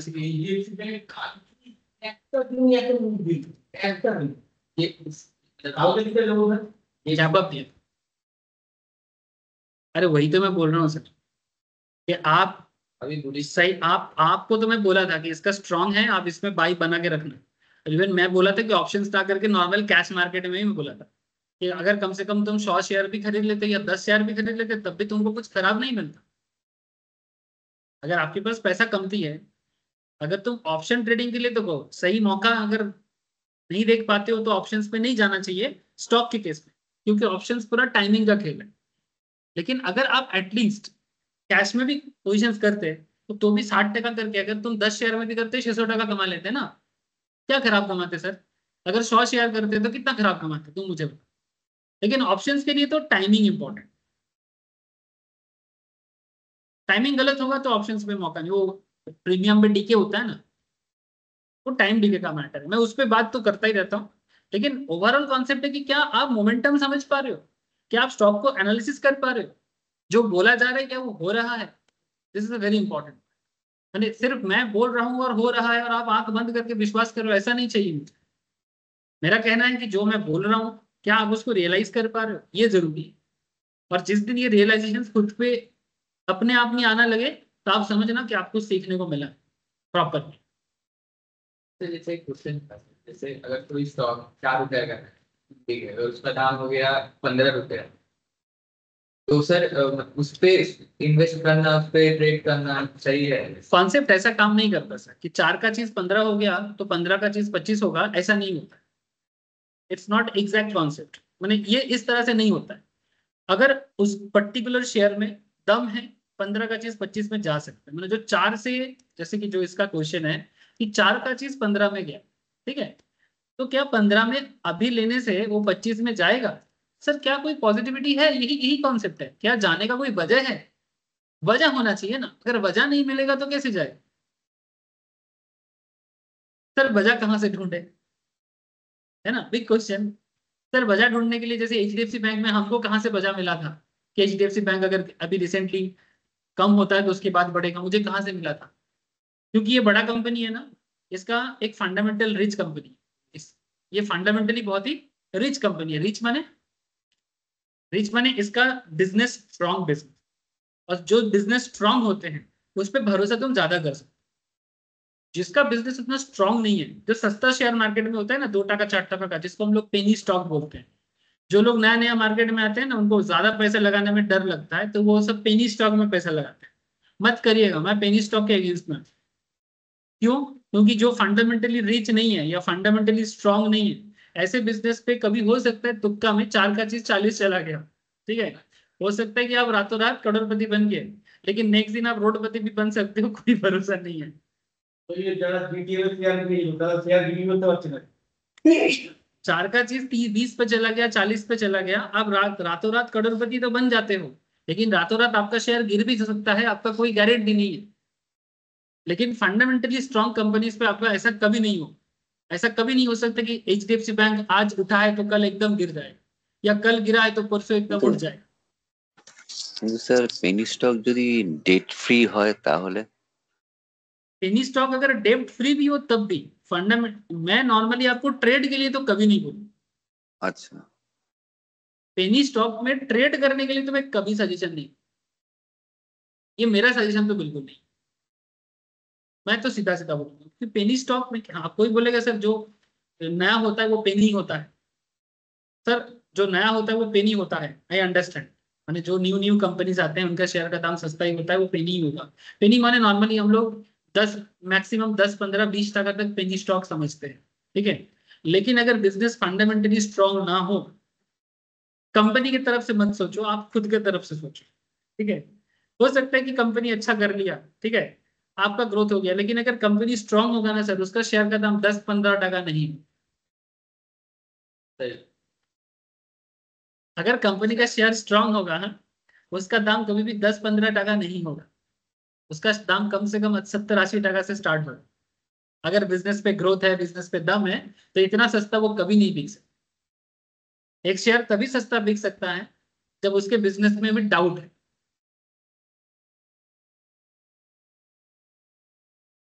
समझ रहे हो? और ऐसा हो सकता है जैसे तुमने बोला जीटीएल का शेयर में खरीद लिया, बढ़ गया, लेकिन बाद में निकलने का कोई जगह नहीं मिला।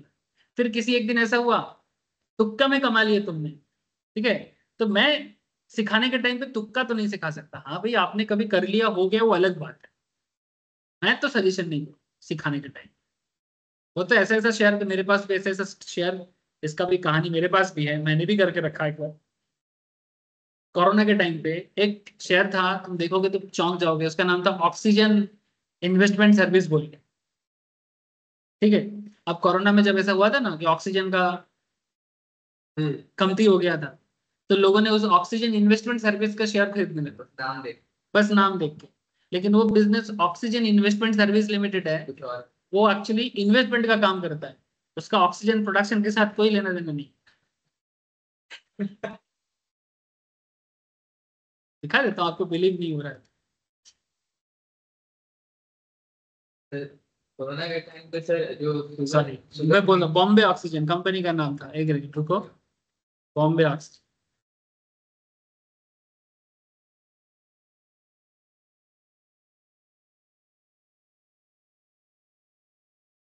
देखो आज का कोई चार्ट ही नहीं है इसका, ठीक है। लास्ट 5 दिन में कुछ है, देखो चार्ट देख रहे हो कितना, कैसा चार्ट है। इसको तुमको मैं कोरोना का टाइम का बात दिखा रहा हूँ, 2021। देखो सर, 10,000 का शेयर था 12 मार्च को, 9 अप्रैल को उसका शेयर का दाम चला गया 21,000। एक महीना भी नहीं हुआ।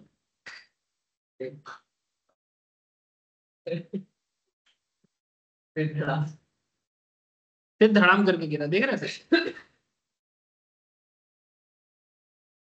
आपको निकलने का भी जगह नहीं देगा। So don't put your hard and money in this kind of business, जिसके बारे में आपको कुछ प्रॉपर सेंस नहीं हो, नॉलेज नहीं हो, अब प्लीज ना करें। हो सकता है 10 का 20 होगा, मैंने बहुत बड़ा काम हो जाएगा, बहुत कमा लिया आपने। अगर आपने 1 लाख लगाया तो क्या होगा आप सोचो, 10 गुना। लेकिन बात है कि ये तुक्का है, इसमें कोई फंडामेंटल कुछ नहीं है, ना कोई ट्रिगर है, ना कोई कारण है। ऐसे ऐसे चीज को मैं कभी एडवाइस नहीं करता। मेरे को मैं ट्रेडिंग सिखाता हूँ, इसका मतलब मैं तुक्का नहीं सिखाऊंगा। मैं आपको फंडामेंटल कॉन्सेप्ट सिखाऊंगा, टेक्निकल कॉन्सेप्ट सिखाऊंगा, एनालिटिकल कॉन्सेप्ट सिखाऊंगा, इससे आपका जेन्युइन इनकम। नहीं तो आप एक दिन 10 लाख कमाओगे, तीसरे दिन 10 लाख गवाओगे, फिर बोलोगे कि ये मेरा ट्रेडिंग का एक्सपीरियंस। मैं आपको वो चीज सिखाना चाहता हूँ जो सस्टेनेबल, मैंने जो टिका रहे, सस्टेनेबल डेवलपमेंट। भले ही आप डेली बेसिस में 2% ही कमाओ, डेली 2% मैंने एनुअली 24% होता है। 24% कौन सा बैंक देता है? अगर उससे भी ज्यादा होता है आप लोग, आई नो दैट। आप लोग जब पैसा गवाते हो, दिल पे हाथ रख के बोलो अपने गलती के कारण गवाते हो। दिल पे हाथ रख के बोलो, जबरदस्ती नहीं बोलना है। जब आप लोग पैसा गवाते हो, ये अपने हड़बड़ी के कारण करते हैं, ग्रीड होके होता है, अदरवाइज नहीं होना चाहिए। मन मन में ग्रीडीनेस आ जाता है तब पैसा गवाते हो, अदरवाइज जब इनकम करते हो तब सही होता है। अब देखो ना, मैक्सिमम टाइम ऐसा नहीं कि मुझसे भी गलती नहीं होता, मुझसे भी गलती होता है। कई बार तो मैं आप लोगों के सामने भी दिखाया कि मैंने गलत टाइम पे एंट्री लिया, लॉस दिखाया। क्या बापू नहीं दिखाया लॉस? ऐसा मेरे साथ भी होता है, ऐसा नहीं है। लेकिन मिनिमम गलती, गलती मिनिमम हो और मैक्सिमम टाइम आप सही रहो, ये जरूरी है। देख रहे सर, अभी शेयर का दाम देखिए, 31,700 का शेयर। ये सब प्रोमोटिंग होल्डिंग में चलता है, ये सब शेयर के पीछे मत पड़ना। ऐसे तो ये तो पेनी नहीं है, लेकिन पेनी में भी ऐसे बहुत सारे हैं। जस्ट आपको एग्जांपल देखा, साधना सरगम वाले कंपनी था, साधना ब्रॉडकास्ट, सरगम नहीं, रुको। मेरा एक स्टॉक था, वो था कोचिंग शिपयार्ड। वो तो अच्छा शेयर सरकारी। अभी तो डाउन हो गया, बहुत डाउन। वो डाउन अभी तो जाना ही है, बहुत डाउन। ये अभी मिला निकल जाना चाहिए था आपको। हम लोग क्लास में बोले कोचिंग शिपयार्ड्स, तब फिर आपका वो क्या बोलते हैं, मैज़गान डॉक, ये सब शेयर से भी निकल जाना चाहिए। हिंदुस्तान एरोनॉटिक्स, मैं बार बार बोला था कि ये जब तक गवर्नमेंट का बजट था तब तक उसमें होल्डिंग चाहिए, ठीक था। गवर्नमेंट बजट के बाद उसमें बहुत 500 का चीज 5,000 तक चला। लेकिन वो तुक्का नहीं था, उसके पीछे एक रीजन था। ठीक है, अब थोड़ा बुलिशनेस ज्यादा था, लेकिन रीजन था, बिजनेस है, देयर इज अ बिजनेस। ये देखो साधना ब्रॉडकास्ट 2022, ये भी कोरोना के टाइम पे हुआ। 1.57 का शेयर देखो 33 टका में चला गया, पेनी स्टॉक।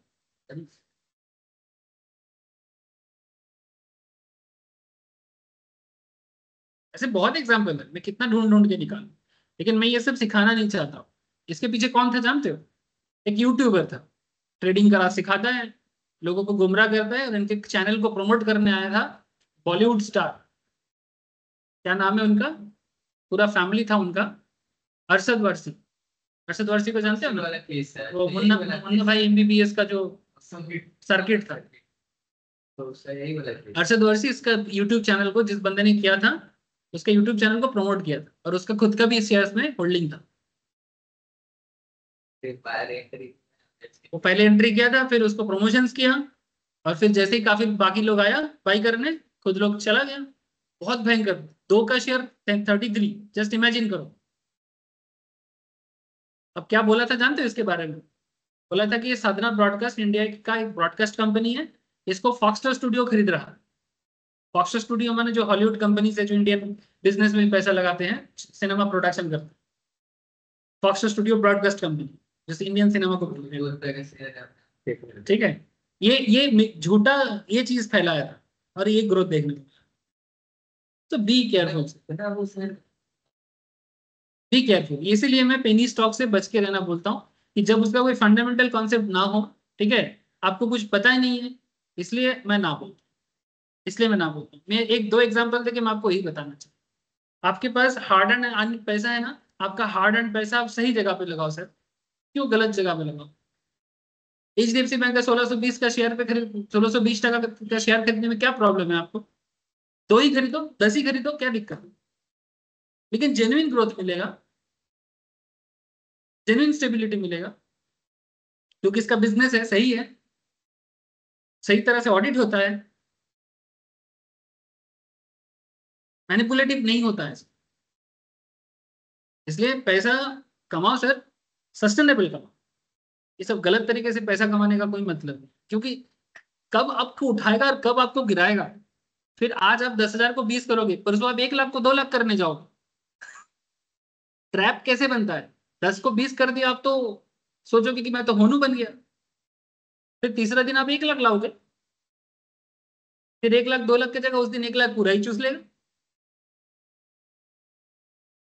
खतरनाक चीजों में फंस जाओगे, ऐसा ट्रैप में मत पड़ो।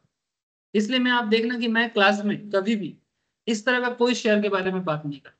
तुम लोग मेरा कितना भी हिस्टोरिकल क्लास देख लो, जो चीज फंडामेंटली रीच है, जो चीज ऑथेंटिक है, मैं उसी पे बात करता हूँ। मैं इधर उधर का वो सब फालतू चीजों में बात नहीं करता, भले ही उसमें खबर हो, भले ही उसमें यूट्यूबर बात करे, मैं नहीं करता। क्योंकि यूट्यूबर को व्यूज का चिंता है, मेरे को व्यूज का चिंता नहीं है। चाहो तो मैं ये इस तरह का वीडियो मैं भी बना सकता हूँ, थोड़ा उसमें भी दिखाने से, लेकिन इस तरह का लोगों को डाइवर्ट करके व्यूज पाके मेरे को चैनल ग्रोथ का कोई ऐसा है इस तरह का इच्छा नहीं। सस्टेनेबल ग्रोथ मेरा चैनल भी हो, उसमें मेरे को भी इच्छा है, लेकिन जेन्युइन रीजन, लोगों का अच्छा करके और लोगों को गुमराह करके मेरे को चैनल ग्रोथ करने का कोई इच्छा। इसलिए टीचर नहीं बना, तो भी चीटर बनूंगा। तो भी टीचर क्यों बनना है, चीटर बनना है, अच्छा होगा। नहीं, मैं जो फील करता हूँ मैं वही बोलता हूँ, ये मेरा आदत है, आप लोग जानते। मार्केट एक ऐसा जगह है ना, पैसा है, चीटिंग तो होता ही है, जहां पैसा वहीं चीटिंग। अब ये आप पे निर्भर करता है कि आप चीटर के पास रहोगे कि टीचर के पास रहोगे, फुल्ली डिपेंड ऑन। नहीं तो सर के ऊपर यानी ग्रीडीनेस इतना छा सकता है कि आप कंट्रोल ही नहीं कर। आपके आंखों के सामने कोई ऐसा दिखाएगा ना, एक दिन में करोड़पति बन के नेक्स्ट दिन BMW लेके जा रहा है, भाई ये टीचर के पास पढ़ के क्या होगा। तुम तो एक साइकिल भी नहीं खरीद सकते, उनके पास पढ़ो BMW खरीद लेगा। लेकिन जहां पर तुम 1 साल में साइकिल, सेकेंड ईयर में बाइक, थर्ड ईयर में, फोर्थ ईयर में, ये 5 साल में एक कार खरीद पाओगे, वो सही जगह है। और जहां पर रातों रात BMW है ना, वो ट्रैप हो सकता है, बी केयरफुल।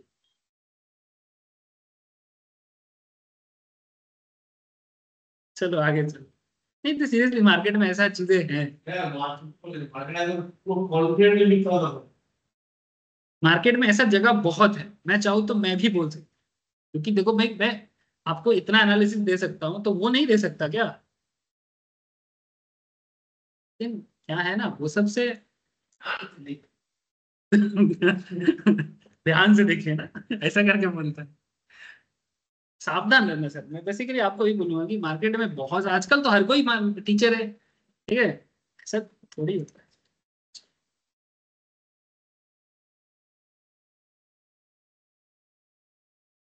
अच्छा RSI स्टार्ट करने दो।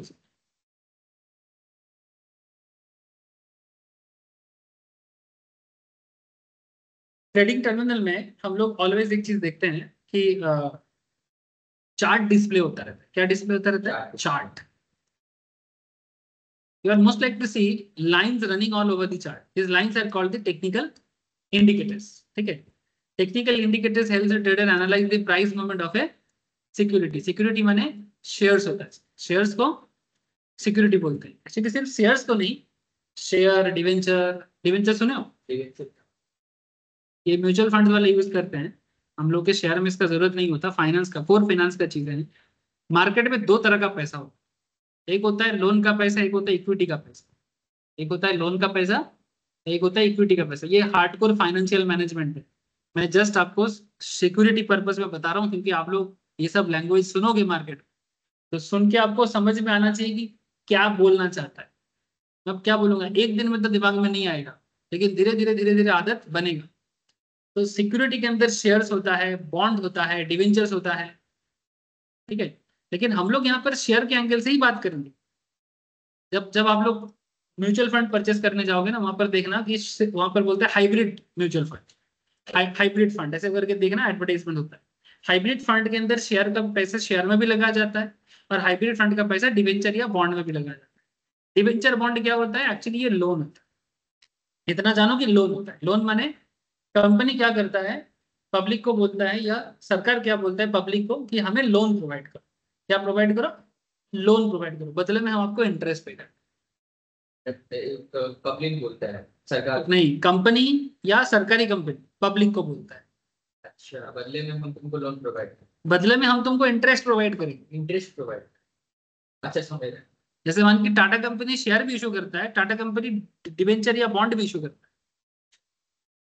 शेयर इशू कर रहा है बोल के तू शेयर मार्केट से खरीद सकता है।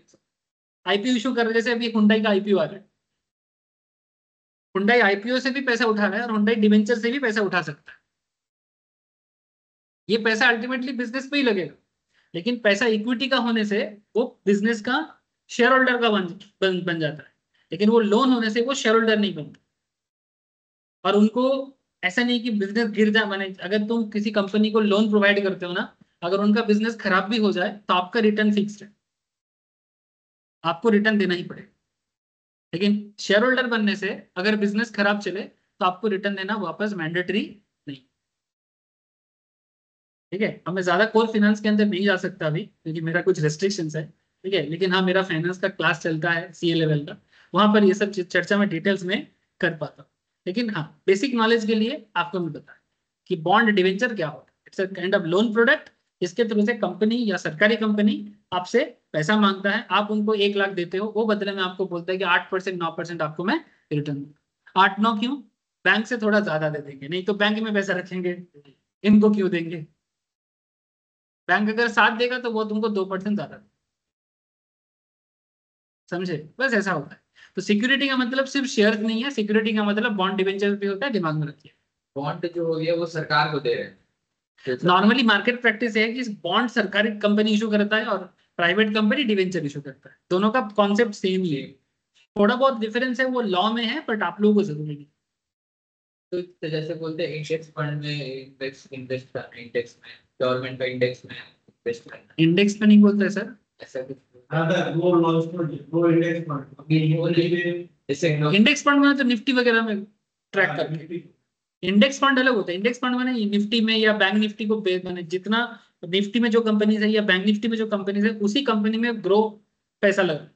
अब तुम डायरेक्टली निफ्टी को समझ नहीं पाते क्योंकि तुम्हारा नॉलेज कम है, तो तुम ग्रो या जो भी कंपनी फंड बना रहे हैं उनके भरोसे में पैसा लगा देते, वो तो समझे। ठीक है, उसको इंडेक्स फंड।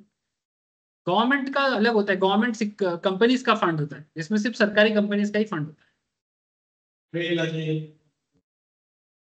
ये सब जो बातें हैं ना, ये कहाँ सीखने को मिलेगा जानते हो? म्यूचुअल फंड पर। ठीक है, आप लोगों के लिए जो कोर्स मैंने बनाए रखा उसमें म्यूचुअल फंड के अंदर मैं ये सब बात कर, क्या ना आप देख पा रहे हो सर। अगर मैं इसके बारे में बात करूंगा तो फिर आगे का सपोर्ट रेजिस्टेंस में कैसे बात कर सही, है ना? इसलिए हर बात हर जगह में कहना पॉसिबल नहीं है, बट फिर भी जब थोड़ा बहुत, जैसे सिक्योरिटी, आपके मन में सिक्योरिटी का क्या मतलब है? अब सिक्योरिटी का मतलब अगर मैं बोलूँ सिर्फ शेयर होता है तो ये गलत बात होगा, इसलिए मुझे थोड़ा बताना पड़ा कि there is a concept bond and debentures. ठीक है, तो वो क्या होता है ये बोलना चाहूँ तो ये गलत बात होगा, लेकिन जब आप लोग म्यूचुअल फंड पढ़ोगे ना तब आपको मैं वो सब बात डिटेल से समझा सकूँ, क्योंकि म्यूचुअल फंड्स के अंदर सिर्फ शेयर्स नहीं होता, बाकी चीज भी होता है। अच्छा, indicators are independent trading system introduced to the world by successful traders. Indicators are built on preset logic using which traders can supplement their technical study, candlesticks, volume, support, resistance. ये सभी चीजों को एक साथ यूज करना है, मेरे candlesticks को यूज करना है, वॉल्यूम को यूज करना है, सपोर्ट रेजिस्टेंस को यूज करना है। सभी चीजों को यूज करते हुए, टेक्निकल इंडिकेटर्स को भी यूज करते हुए आप किसी पर्टिकुलर शेयर्स में बाइंग जोन ढूंढ सकते हो या सेलिंग जोन ढूंढ सकते हो, एंट्री एंड एग्जिट पॉइंट ढूंढ सकते हो, ट्रेंड को कंफर्म कर सकते हो एंड समटाइम ट्रेंड को प्रेडिक्ट भी कर सकते। एग्जाम्पल के लिए बहुत कुछ है, पर पहले देखो कैसे होता है। 2 तरह का इंडिकेटर होता है, एक को बोलते हैं लीडिंग और एक को बोलते हैं लैगिंग। ठीक है, एक होता है लीडिंग माने आपको जाने के लिए बोलता है, एक होता है लैगिंग माने आपको जाने के लिए मना करता है। ठीक है, leading indicator leads the price meaning it's usually signal the occurrence of reversal और a new trend in advance. माने जो ट्रेंड बन सकता है वो आपको एडवांस में मिले। जैसे आपको मैं स्टार्टिंग में जितना सारा बात कर रहा, स्टार्टिंग में मैं आपके साथ जो मार्केट एनालिसिस का बात कर रहा था वो एंट्री एग्जिट के बारे में ही ना बात कर रहा था। एग्जैक्टली जब आपको पूरा मार्केट का सेंस बनेगा, सारा इंडिकेटर्स का नॉलेज बनेगा, अब इसी तरह से मैं जैसे आपके साथ बात करता हूँ ऐसा एनालिसिस आप खुद भी दे सकते। टीवी में जो लोग आके बात करते हैं, टीवी चैनल्स में आके जो लोग बात करते हैं, वो लोग क्या देख के बात करता है? यही सब चीज रेगुलर प्रैक्टिस करता है, समझते हैं, उसी को दिमाग में रखते हुए वो बात करता है। टीवी चैनल्स वाले भी थोड़ा बहुत कभी कभी क्या होता है ना, मैनिपुलेट करता है पैसा खा के। कंपनी बोला जाओ हमारे शेयर के बारे में बोलो, आपको इतना दे, ठीक है, अगर मार्केट में शेयर में ग्रोथ आया उनको थोड़ा कमीशन देते, इसलिए लोग टीवी चैनल पे भी भरोसा करना बंद कर। लेकिन अब सुनो सुनो लेकिन बहुत लोग सर अभी भी करते हैं, वो बैठ के देखते रहते हैं। सुनो, सुनना खराब नहीं है, लेकिन क्या है ना, सिर्फ उनका सुन के करोगे तो मैंने बचना मुश्किल है। ठीक है, लेकिन खुद का दिमाग लगाओगे तो जरूरी अच्छा मैंने अच्छा होता है। मैंने खुद को भी पता होना चाहिए, मेरा कॉन्सेप्ट इतना है कि खुद को पता होना चाहिए। टीवी वाले का सुनो, यूट्यूब वाले का सुनो, सबका सुनो, सबका। ठीक है, सुनो सबकी, करो सर अपनी। हाँ बोलो। सर हम्म। না খেয়ে নিন, খেয়ে নিন। हाँ এই যে बोलो। ম্যানিপুলেশন যে ব্যাপারটা বললেন, हाँ অনেক সময় তো কোম্পানির ডেটা কি ম্যানিপুলেটেড করে কোনো সাইটে দেখানো হয়, তাহলে তো আমরা মিসগাইড হয়ে যাব। তাহলে কোন সাইটটা ঠিক হবে যে মানে কোম্পানি ডেটাটা ঠিক পাওয়া যাবে? কোম্পানি का डेटा, কোম্পানির ডেটা অলওয়েজ কোম্পানি ওয়েবসাইট থেকে ভালো পাওয়া যাবে। আর যে কোনো বড় নিউজ চ্যানেল দেখুন, ছোট নিউজ চ্যানেলে যাবেন না। বড় নিউজ চ্যানেল হলো ভুল দেখাতে পারে। মানে ম্যানিপুলেশনটা কিরকম হয়, মানে ধরুন বিজনেসে অতটা গ্রোথ নেই, কিন্তু কোম্পানি মানে কোনো একজন রিসার্চ অ্যানালিস্ট এসে টিভিতে বলছে कि এটাতে গ্রোথ আছে। कंपनी में ग्रोथ नहीं है, बट कोई रिसर्च एनालिस्ट आके टीवी में बोल रहा है कि इसमें ग्रोथ है, आप इसको खरीदो, तो उसमें मैनिपुलेशन। कोई रिसर्च करके बोल रहा है, हाँ जी, रिसर्च करके बोलेगा। हाँ वो रिसर्च करके तो बोलना ही चाहिए उसको, वो रिसर्च एनालिस्ट से तो रिसर्च करके ही बोलना चाहिए। लेकिन उनके रिसर्च के अंदर 20-30% कभी कभी वो लोग झोल भी मिला देते हैं, क्योंकि बिलीव हो सकते हैं। क्योंकि लोग मानेगा उनको, और क्योंकि वो टीवी में आके बोल रहे हैं। चैनल्स मैनिपुलेट करता है, क्योंकि कंपनी क्या कर रहा है, तो चैनल को बोल रही है मेरा शेयर को आज प्रमोट करो, बदले में आप इतना रखो। ये हमें पता नहीं चलेगा, ये हमें पता नहीं चलेगा, लेकिन कभी कभी ऐसा होता है। उनका एक आदमी स्कूल में ये नहीं और लोग पहले हाँ, तो मार्केटिंग है एक्चुअली, ये गलत नहीं है, ये मार्केटिंग है। देखो सर, हर चीज मार्केटिंग, हर चीज का मार्केटिंग होता है। मार्केटिंग में तुम अभी दुर्गा पूजा में निकले थे, कितना सारा चीज मार्केटिंग हो रहा था। गुटखा का कितना देखे हो आप लोग, बोलो, गुटखा का एडवर्टाइजमेंट कितना देखे हो? हाँ बोलो, सुबह केसरी, हाँ बोलो ये केसरी वो केसरी, तो क्या वो अच्छा चीज है? नहीं है ना। तो एग्जैक्टली, तो तुमने मार्केटिंग देखा, तो मार्केटिंग जिसका होगा वही अच्छा है। तो टीवी में आके जो लोग बोल रहा है वो मार्केटिंग भी तो कर रहा है। अब तुम मार्केटिंग और एक्चुअल इन्वेस्टमेंट का कॉन्सेप्ट को तुम अगर आइडेंटिफाई नहीं कर पाओगे, ये तुम्हारा प्रॉब्लम है। हर कोई अपना प्रोडक्ट के बारे में अच्छा ही बोलेगा, कि तुम्हारे ऊपर है कि तुम उस बेसिक डिफरेंस को समझ पाते हो कि नहीं समझ पाते। मार्केटिंग में तो कोई बुराई नहीं है, वो तो करेगा, वो तो बोलेगा मेरा चीज अच्छा है। कौन बोलता है? लेकिन ये तुमको समझना है नॉलेज के थ्रू से। जैसे तुम्हारा नॉर्मल सोच नहीं है, जैसे मानो हम लोग मार्केट में सब्जी खरीदने, मछली खरीदने जाते हैं, है ना। हर मछली वाला बोलता है मेरा मछली फ्रेश है, हर सब्जी वाला बोलता है मेरा सब्जी फ्रेश है, लेकिन तुम्हारा तजुर्बा तुम्हें बोलता है कि भाई कौन सा सब्जी फ्रेश है और कौन सा मछली फ्रेश। तो तुम्हारा तजुर्बा से तुम डिसाइड करते हो ना। तो मार्केटिंग तो सब्जी वाले मछली वाले भी करते हैं। अब ये तुम्हारे ऊपर है कि तुम जानते हो तो फिर तुम समझ लोगे, नहीं जानते हो तो नहीं समझोगे। सिंपल खेला है सर, इसमें कोई हार्ड एंड फास्ट मैंने कोई ऐसा रूल नहीं है। जिंदगी का हर चीज एक ही जगह में जगह मिल जाता है। नॉलेज वो रहेगा तो आइडेंटिफाई, समझ देना पड़ता है, हड़बड़ी में कुछ नहीं होता। तो नॉर्मली दो तरह का इंडिकेटर्स होते हैं, लीडिंग एंड लैगिंग। ठीक है, हम दोनों चीज सीखेंगे। आरएसआई नॉर्मली लीडिंग इंडिकेटर्स, ठीक है। इट यूजुअली सिग्नल्स ऑकरेंस और रिवर्सल और trend in advance. While this sounds interesting, you should note not all leading indicators are accurate. सारे के सारे लीडिंग इंडिकेटर्स एक्यूरेट नहीं होता। ये एक्यूरेसी फाइंड आउट करना कैसे होगा वो मैं धीरे धीरे आपको समझाऊंगा। ठीक जैसे जब हम लोग मूविंग एवरेज सीखे थे, उसमें जब हम लोगों ने मूविंग एवरेज क्रॉस सीखा, ठीक है, एमएसीडी क्रॉस सीखा, तो नॉर्मल मूविंग एवरेज और मूविंग एवरेज क्रॉस पे कितना फर्क आया था, है ना। तो एग्जैक्टली वो एक्यूरेसी लेवल कैसे डेवलप होगा वो मैं आगे बताऊं, बट पहले नॉर्मल चीजें बता समझना जरूरी। Leading indicators are notorious for giving false signals, माने वो तुमको कई बार फॉल्स सिग्नल्स दे। Therefore, the trader should be highly alert while using leading indicators. In fact, the efficiency of using leading indicators increase with trading experience. Majority of leading indicators are also called oscillators. क्या बोलते हैं इसको? Oscillators या oscillators जो बोलो, ठीक है। Oscillations होता है ना, हमारे बेसिकली एक मोमेंटम होता है, एक सर्टेन रेंज के अंदर वो घुमा फिरा करता है, ठीक है। तो majority of leading indicators are also called oscillators as they oscillate within a bounded range. Bounded range माने typically an oscillator oscillates between two extreme value. Oscillator देखे जो अनेक जगह देखे जो, छोटा वाला एक घोड़ी पे पेंडुलम देखे जो, हाँ वेरी गुड सर। वो घड़ी का पेंडुलम नहीं होता था पुराने जमाने में, वैसे घड़ी बहुत चलता था। वो नीचे ऐसा ऐसा करके हिलता रहता था और कांटा को घुमाता रहता था, पेंडुलम बोलते थे हम लोग उसको, है ना। तो वो जो घड़ी का नीचे जो वो होता है ना, वो भी ऑसिलेटर्स, ये एक्चुअली एक फिजिक्स है, ठीक है। एक सर्टेन रेंज के अंदर कभी ओरिजिनल ऑसिलेटर्स देखना है तो कोई साइंस म्यूजियम में जाने से आपको देखने को मिले। क्या बोलते हैं? हार्मोनिक मोशंस बोलते हैं। ये फिजिक्स का लड़का है, फिजिक्स पढ़ता है, इसलिए ये सब टिपिकल भाषा बोल रहे हैं जो हम लोग को समझ में नहीं आती। पेपर सर इतना इतना मैंने पूरा चैप्टर है साइंस म्यूजियम जाने से तुमको ऑसिलेटर्स का एक्चुअल यूज और देखने को मिलेगा, बट बेसिक घड़ी आप लोगों ने देखा है, उससे भी काम चल जाएगा। पेंडुलम, जैसे मैं आपको एक ऑसिलेटर्स का सबसे इंटरेस्टिंग चीज मैंने जो देखा वो है जो अर्थ का मैग्नेटिक फोर्स है ना सर, अर्थ का मैग्नेटिक फोर्स आप लोग सबको ही पढ़े हो सर क्लास 10 में। वेरी गुड सर, माध्याकर्षण सूत्र, ठीक है।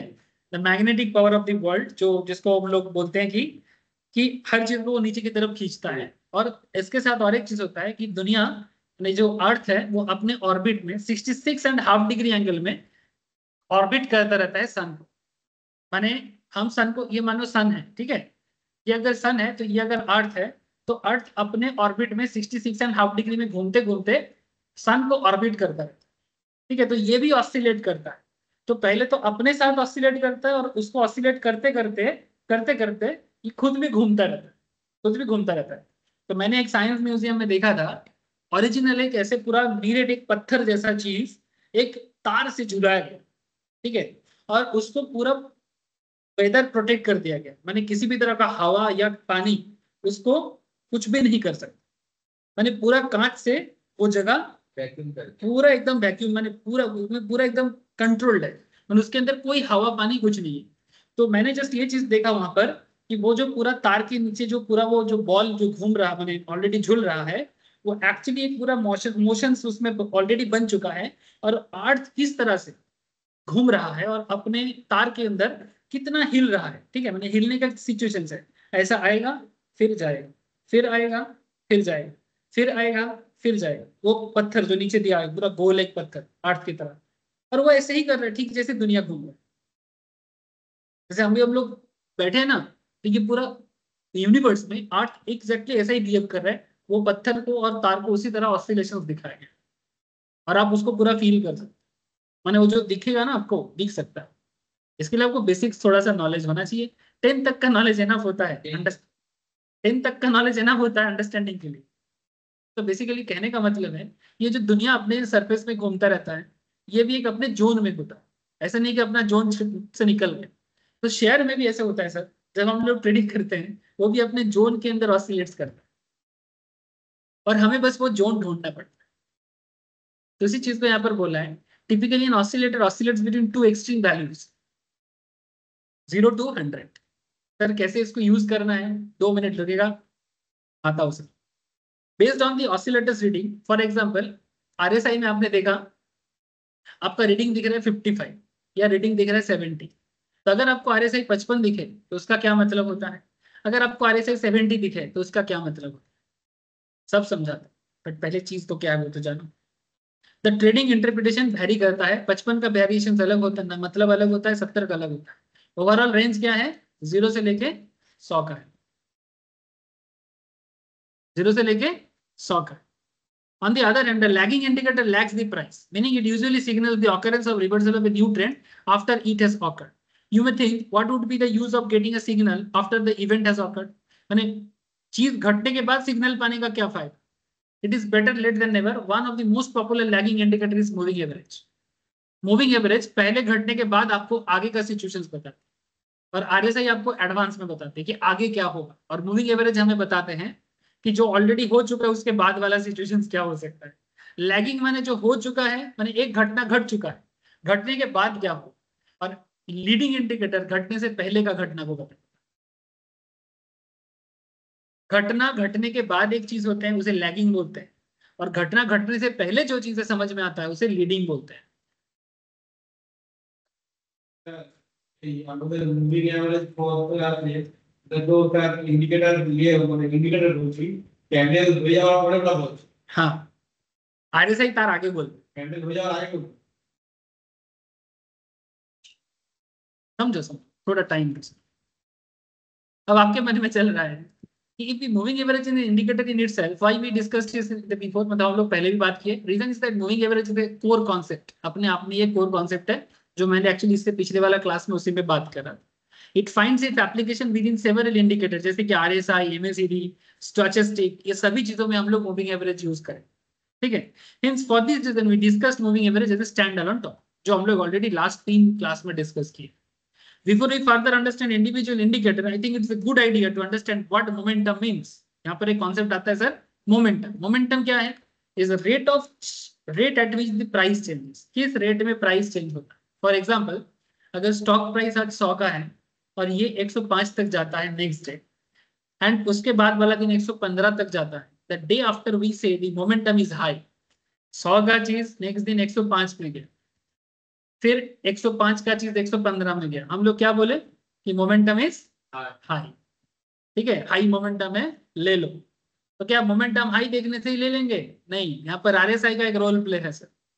अभी वो मेरे को एक सवाल कर रहा था ना कुछ देर पहले, सर 4 का चीज 15 में गया है, तो क्या 15 का चीज 25 में जाएगा? वही क्वेश्चन का जवाब आ रहा है। गुड क्वेश्चन, मैंने मन में ऐसा जवाब क्वेश्चन आना जरूरी है। तो डे आफ्टर वी से momentum is high, the stock price कितना चेंज हुआ? 100 का चीज 105 में गया, 105 का चीज 115 में गया, तो 100 का चीज ओवरऑल कितने में गया? 115 में गया। तो इसका मतलब हम बोल सकते कि मार्केट में उस पर्टिकुलर शेयर 15% में पॉजिटिव रहा, है ना? क्या समझ में नहीं आया? तो कंसंट्रेशन हटाया, इसलिए कहाँ चला गया? ऑसिलेशन में चला गया। ऐसा करने से नहीं होगा, मार खा जाएगा। 100 का चीज 105 में गया पहला दिन, दूसरा दिन 105 से 115 में गया, ऐसा तो हुआ ही है। एचडीएफसी बैंक में हुआ है, निफ्टी में हुआ है ना? तो जब ऐसा होता है हम क्या बोलते हैं? Momentum is high. अच्छा, हम लोग देखते देखते थोड़ा देखें कि निफ्टी का क्या सिचुएशंस बना है। ब्रेकआउट नहीं दिया, उसी जोन में है अभी तक। अरे तुम साइड वैसे इतना भी कोई गिरने वाला सिचुएशन नहीं। 11:30 बजे आया। 25,000 কি থেকে নেমে যেতে পারে আজকে? 25,000 এর নিচে নামার চান্স কম আছে। ও আচ্ছা, চান্স কম আছে। 25,000 এর সাপোর্ট এখনো আছে, মার্কেট যাবে, উপরেই যাবে। এবারে আজকে লাস্টের দিকেও যেতে পারে, হয়তো দেখা যাবে কি 1:30 2টার পরে পাচ্ছেন, আর না হলে হয়তো মানে 25,000 আর 25,100 এর মধ্যে থাকতে পারে। থাকবে, হ্যাঁ হ্যাঁ এরকমই থাকবে, রেঞ্জ বাউন্ড আছে মার্কেট। নেগেটিভ আমি দেখতে পাচ্ছি। तो 100 का चीज 105, 105 से 115, तो ये जो ओवरऑल ग्रोथ कितने का है? 15% का ग्रोथ है कि नहीं है? और अगर ये 2-3 दिन में हुआ है तो हम क्या बोलेंगे कि 3 दिन में 15% ग्रोथ दिया है। However, if the same 15% change happened over the latest 3 months, अगर यही चीज 3 महीने में होता तो हम लोग क्या बोलेंगे कि मोमेंटम लो है। भाई कोई चीज अगर 1 महीने 3 दिन में 15% किया है तो मोमेंटम हाई होता है, और अगर वही चीज अगर 3 महीने में होता है तो मोमेंटम इज पॉजिटिव बट लो। बात समझ में आए? So the more rapidly the price changes, the higher the momentum. जितना रैपिड चेंज होगा उसको हम लोग बोलेंगे मोमेंटम हाई, जितना धीरे धीरे चेंज होगा उसको हम लोग बोलेंगे मोमेंटम इज लो। जो लोग ऑप्शन में ट्रेड करते हो या जब भी बीच बीच में करते हो, ऑप्शन ट्रेडिंग के लिए हाई मोमेंटम बहुत अच्छा काम करता है, क्योंकि आपके पास टाइम ज्यादा नहीं होता है। एक्सपायरी 1 हफ्ता में आ जाता है, अभी तो चेंज होगा 1 महीने में आएगा, लेकिन 1 महीने में मोमेंटम हाई रहने से ऑप्शंस आपको अच्छा मौका देता है। लेकिन मार्केट में ग्रोथ है बट बढ़ रहा है धीरे धीरे, तो अगर मोमेंटम लो है ना तो ऑप्शन ट्रेडिंग में आपको उतना मजा नहीं है, ठीक है? इतना जैसे जो सर मजा चल स्पीड में ऊपर नीचे हो रहा था वो स्लो हो जाएगा, वो स्लो हो जाएगा, समझ रहे हैं? तो मोमेंटम हाई एंड मोमेंटम लो, वो दोनों चीज आपको समझना है थ्रू आरएसआई। अभी आरएसआई फुल्ली एक कैलकुलेशन है, मैं आपको एक बार आरएसआई लगा के दिखा। सर मोमेंटाम মানে বলছেন স্পিড, হ্যাঁ মোমেন্টাম মানে বলতে পারেন স্পিড, মানে স্পিড পজিটিভ সাইডে বা নেগেটিভ সাইডে কত তাড়াতাড়ি মার্কেট চেঞ্জ হচ্ছে, অ্যাক্সেলারেট কত তাড়াতাড়ি হচ্ছে। এক্স্যাক্টলি, মানে রেঞ্জ বাউন্ডটাকে কি এরকম স্পিড বলা যাবে না? রেঞ্জ বাউন্ড মানে স্পিড না, রেঞ্জ বাউন্ড মানে মার্কেট একটা রিসেন্ট জোনের মধ্যে থাকলে সেটাকে রেঞ্জ বাউন্ড। अब जैसे एक एग्जांपल देते हैं सर, जैसे मैंने रिसेंटली एक रिसर्च कर रहा था, एक्साइड इंडस्ट्रीज, आप लोगों में नजर रखने के लिए बोलूंगा सर, पता नहीं आज एक्चुअली आज सुबह ही इसका कुछ मोमेंटम मुझे दिखा था। एक्साइड इंडस्ट्रीज, इसका एक्साइड क्या है सर? वो बैटरी कंपनी है।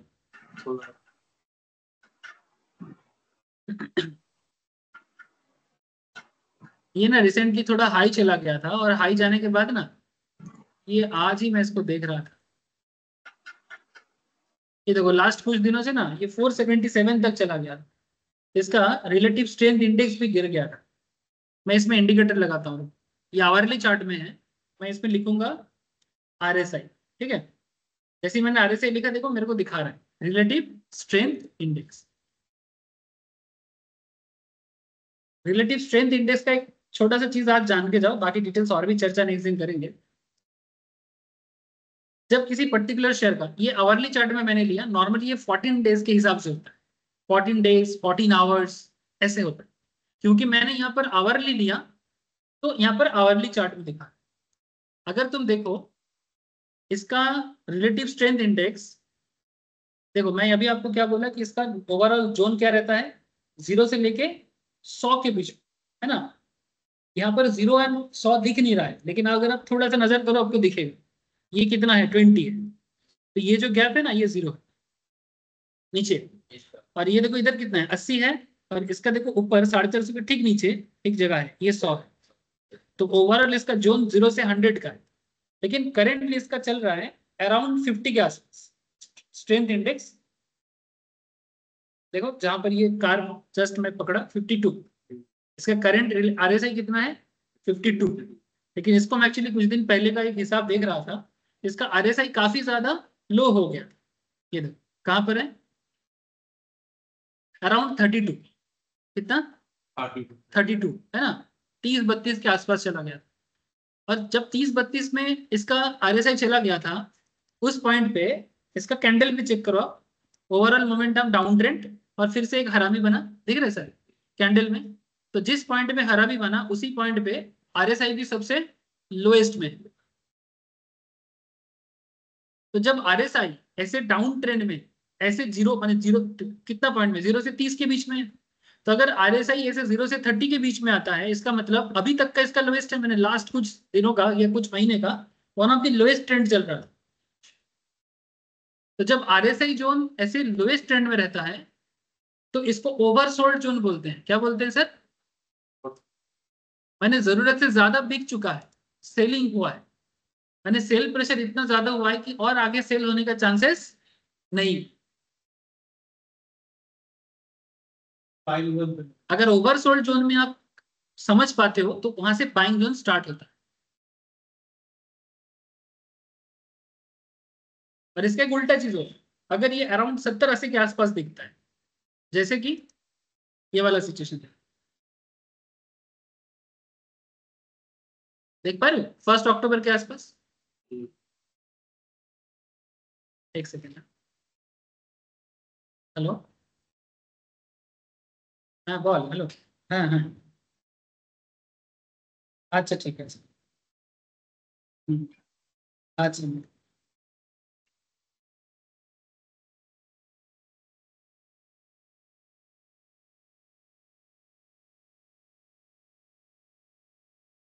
यहाँ पर देखो इसका जोन कितना है, अप्रोक्स 70-80। इसका मतलब है कि ओवरबॉट जोन। क्या जोन है सर? ओवरबॉट, ठीक है?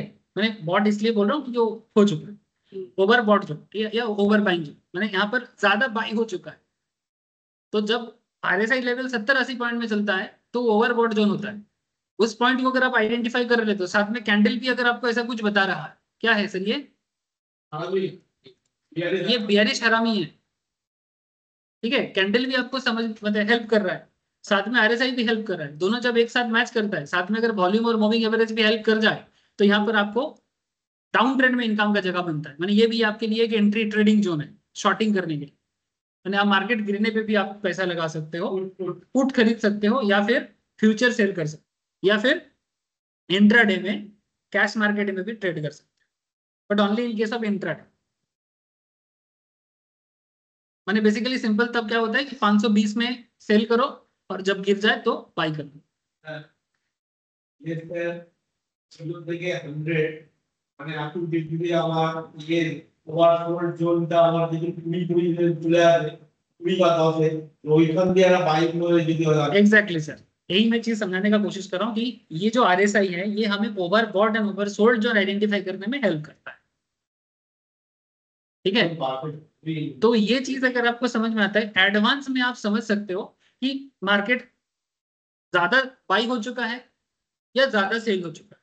तो अगर आप पहले पहले ना आप सोल्ड सिचुएशंस को ज्यादा समझ नहीं सकते, पहले पहले बाइंग सिचुएशन समझो, सोल्ड को भी समझ सकते हो। तो इसका रेंज जो मेनली सिखाया जाता है, মানে স্যার हाँ নিচের দিকে আসলে বাইং মানে সিচুয়েশন থাকে, यस सर, নিচের দিকে এলে বাইং সিচুয়েশন, উপর দিকে গেলে সেলিং সিচুয়েশন। এটা মানে এটাই কনফার্মেশন আর কি। এটাই confirmation.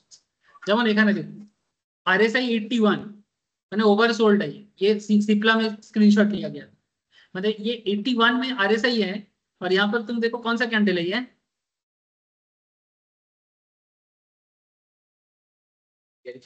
Bearish engulfing. Very good sir, bearish engulfing मैंने मार्केट यहाँ से गिरने वाला है। तो अगर आप ये जोन आइडेंटिफाई करते हो तो आप इजीली पोजीशंस ले सकते हो, आपको जो भी करना है। मैंने नॉर्मली अगर आप ट्रेड करना चाहते हो तो पुट बाय करो, या फिर अगर आप फ्यूचर में सेल करो, या फिर अगर आपका पोजीशन है आप निकलना चाहते हो निकल जाओ, एग्जिट कर ও लो, स्क्वायर ऑफ তার कर মানে लो। স্যার, তার মানে স্যার RSI টা উপরে রয়েছে, সঙ্গে সঙ্গে ক্যান্ডেলটা ওয়াচ করতে হবে যে আমার নিচের দিকে নামবে কি। RSI और कैंडल अगर मैच कर जाए तो वो एकदम हाँ। रेसिपी बन जाता है। ওকে ठीक है, ये देखो 26.8 देख रहे हैं सर। बेसिकली कहा जाता है, कॉपी बुक ये बोलता है कि अगर कोई पर्टिकुलर शेयर या इंडेक्स 0 से 30 के बीच में होता है, 0 से 30, यानी RSI अगर लोअर साइड में 0 से 30 में होता है, तो अगर बाकी सब चीज हेल्प करे, पॉजिटिविटी साइड में ट्रिगर है, 0 से 30 के बीच में रहने से वो परफेक्ट बाइंग रेसिपी बन सकता है। और कैंडल मैच करे तो ये आपको एक हेल्प करता है। जैसे 26.8 में देखो क्या है ये, बुलिश इंगल्फिंग। Thank you. নিকাল। और अगर ये 70 to 90 ऐसा रहे, ठीक है, 70 to 90, तो इसका मतलब है कि वो आपका ओवर बॉट है, तो यहां से आपको सेल करना है। और अगर ये उसके बीच में रहे, लाइक 40, 50, 60 के अंदर, साइडवेज मूवमेंट, साइडवेज, तो जस्ट मैंने आपको एक अभी आइडिया दिया, लेकिन इसमें बातचीत जारी रहेगा। ठीक है, बहुत ही इंटरेस्टिंग चीज है। आपको जस्ट आज मैं थोड़ा बताया, आज मैंने छुट्टी के बाद क्लास स्टार्ट किया, इसलिए थोड़ा धीरे धीरे ही बातचीत किया, ज्यादा हड़बड़ नहीं किया। और इन्वेस्टिंग चीज ठीक है, लेकिन ये ट्रेडर के लिए एक बहुत इंपॉर्टेंट कॉन्सेप्ट है। नेक्स्ट दिन RSI पे चर्चा जारी है। थैंक यू सर, आज इतना ही है, बाकी चर्चा कल बात करते हैं। भी बोले जाता है ঠিক আছে sir.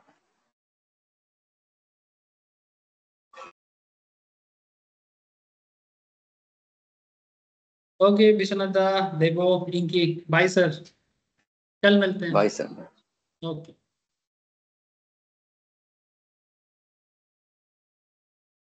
Bye sir. Bye sir, bye, bye sir.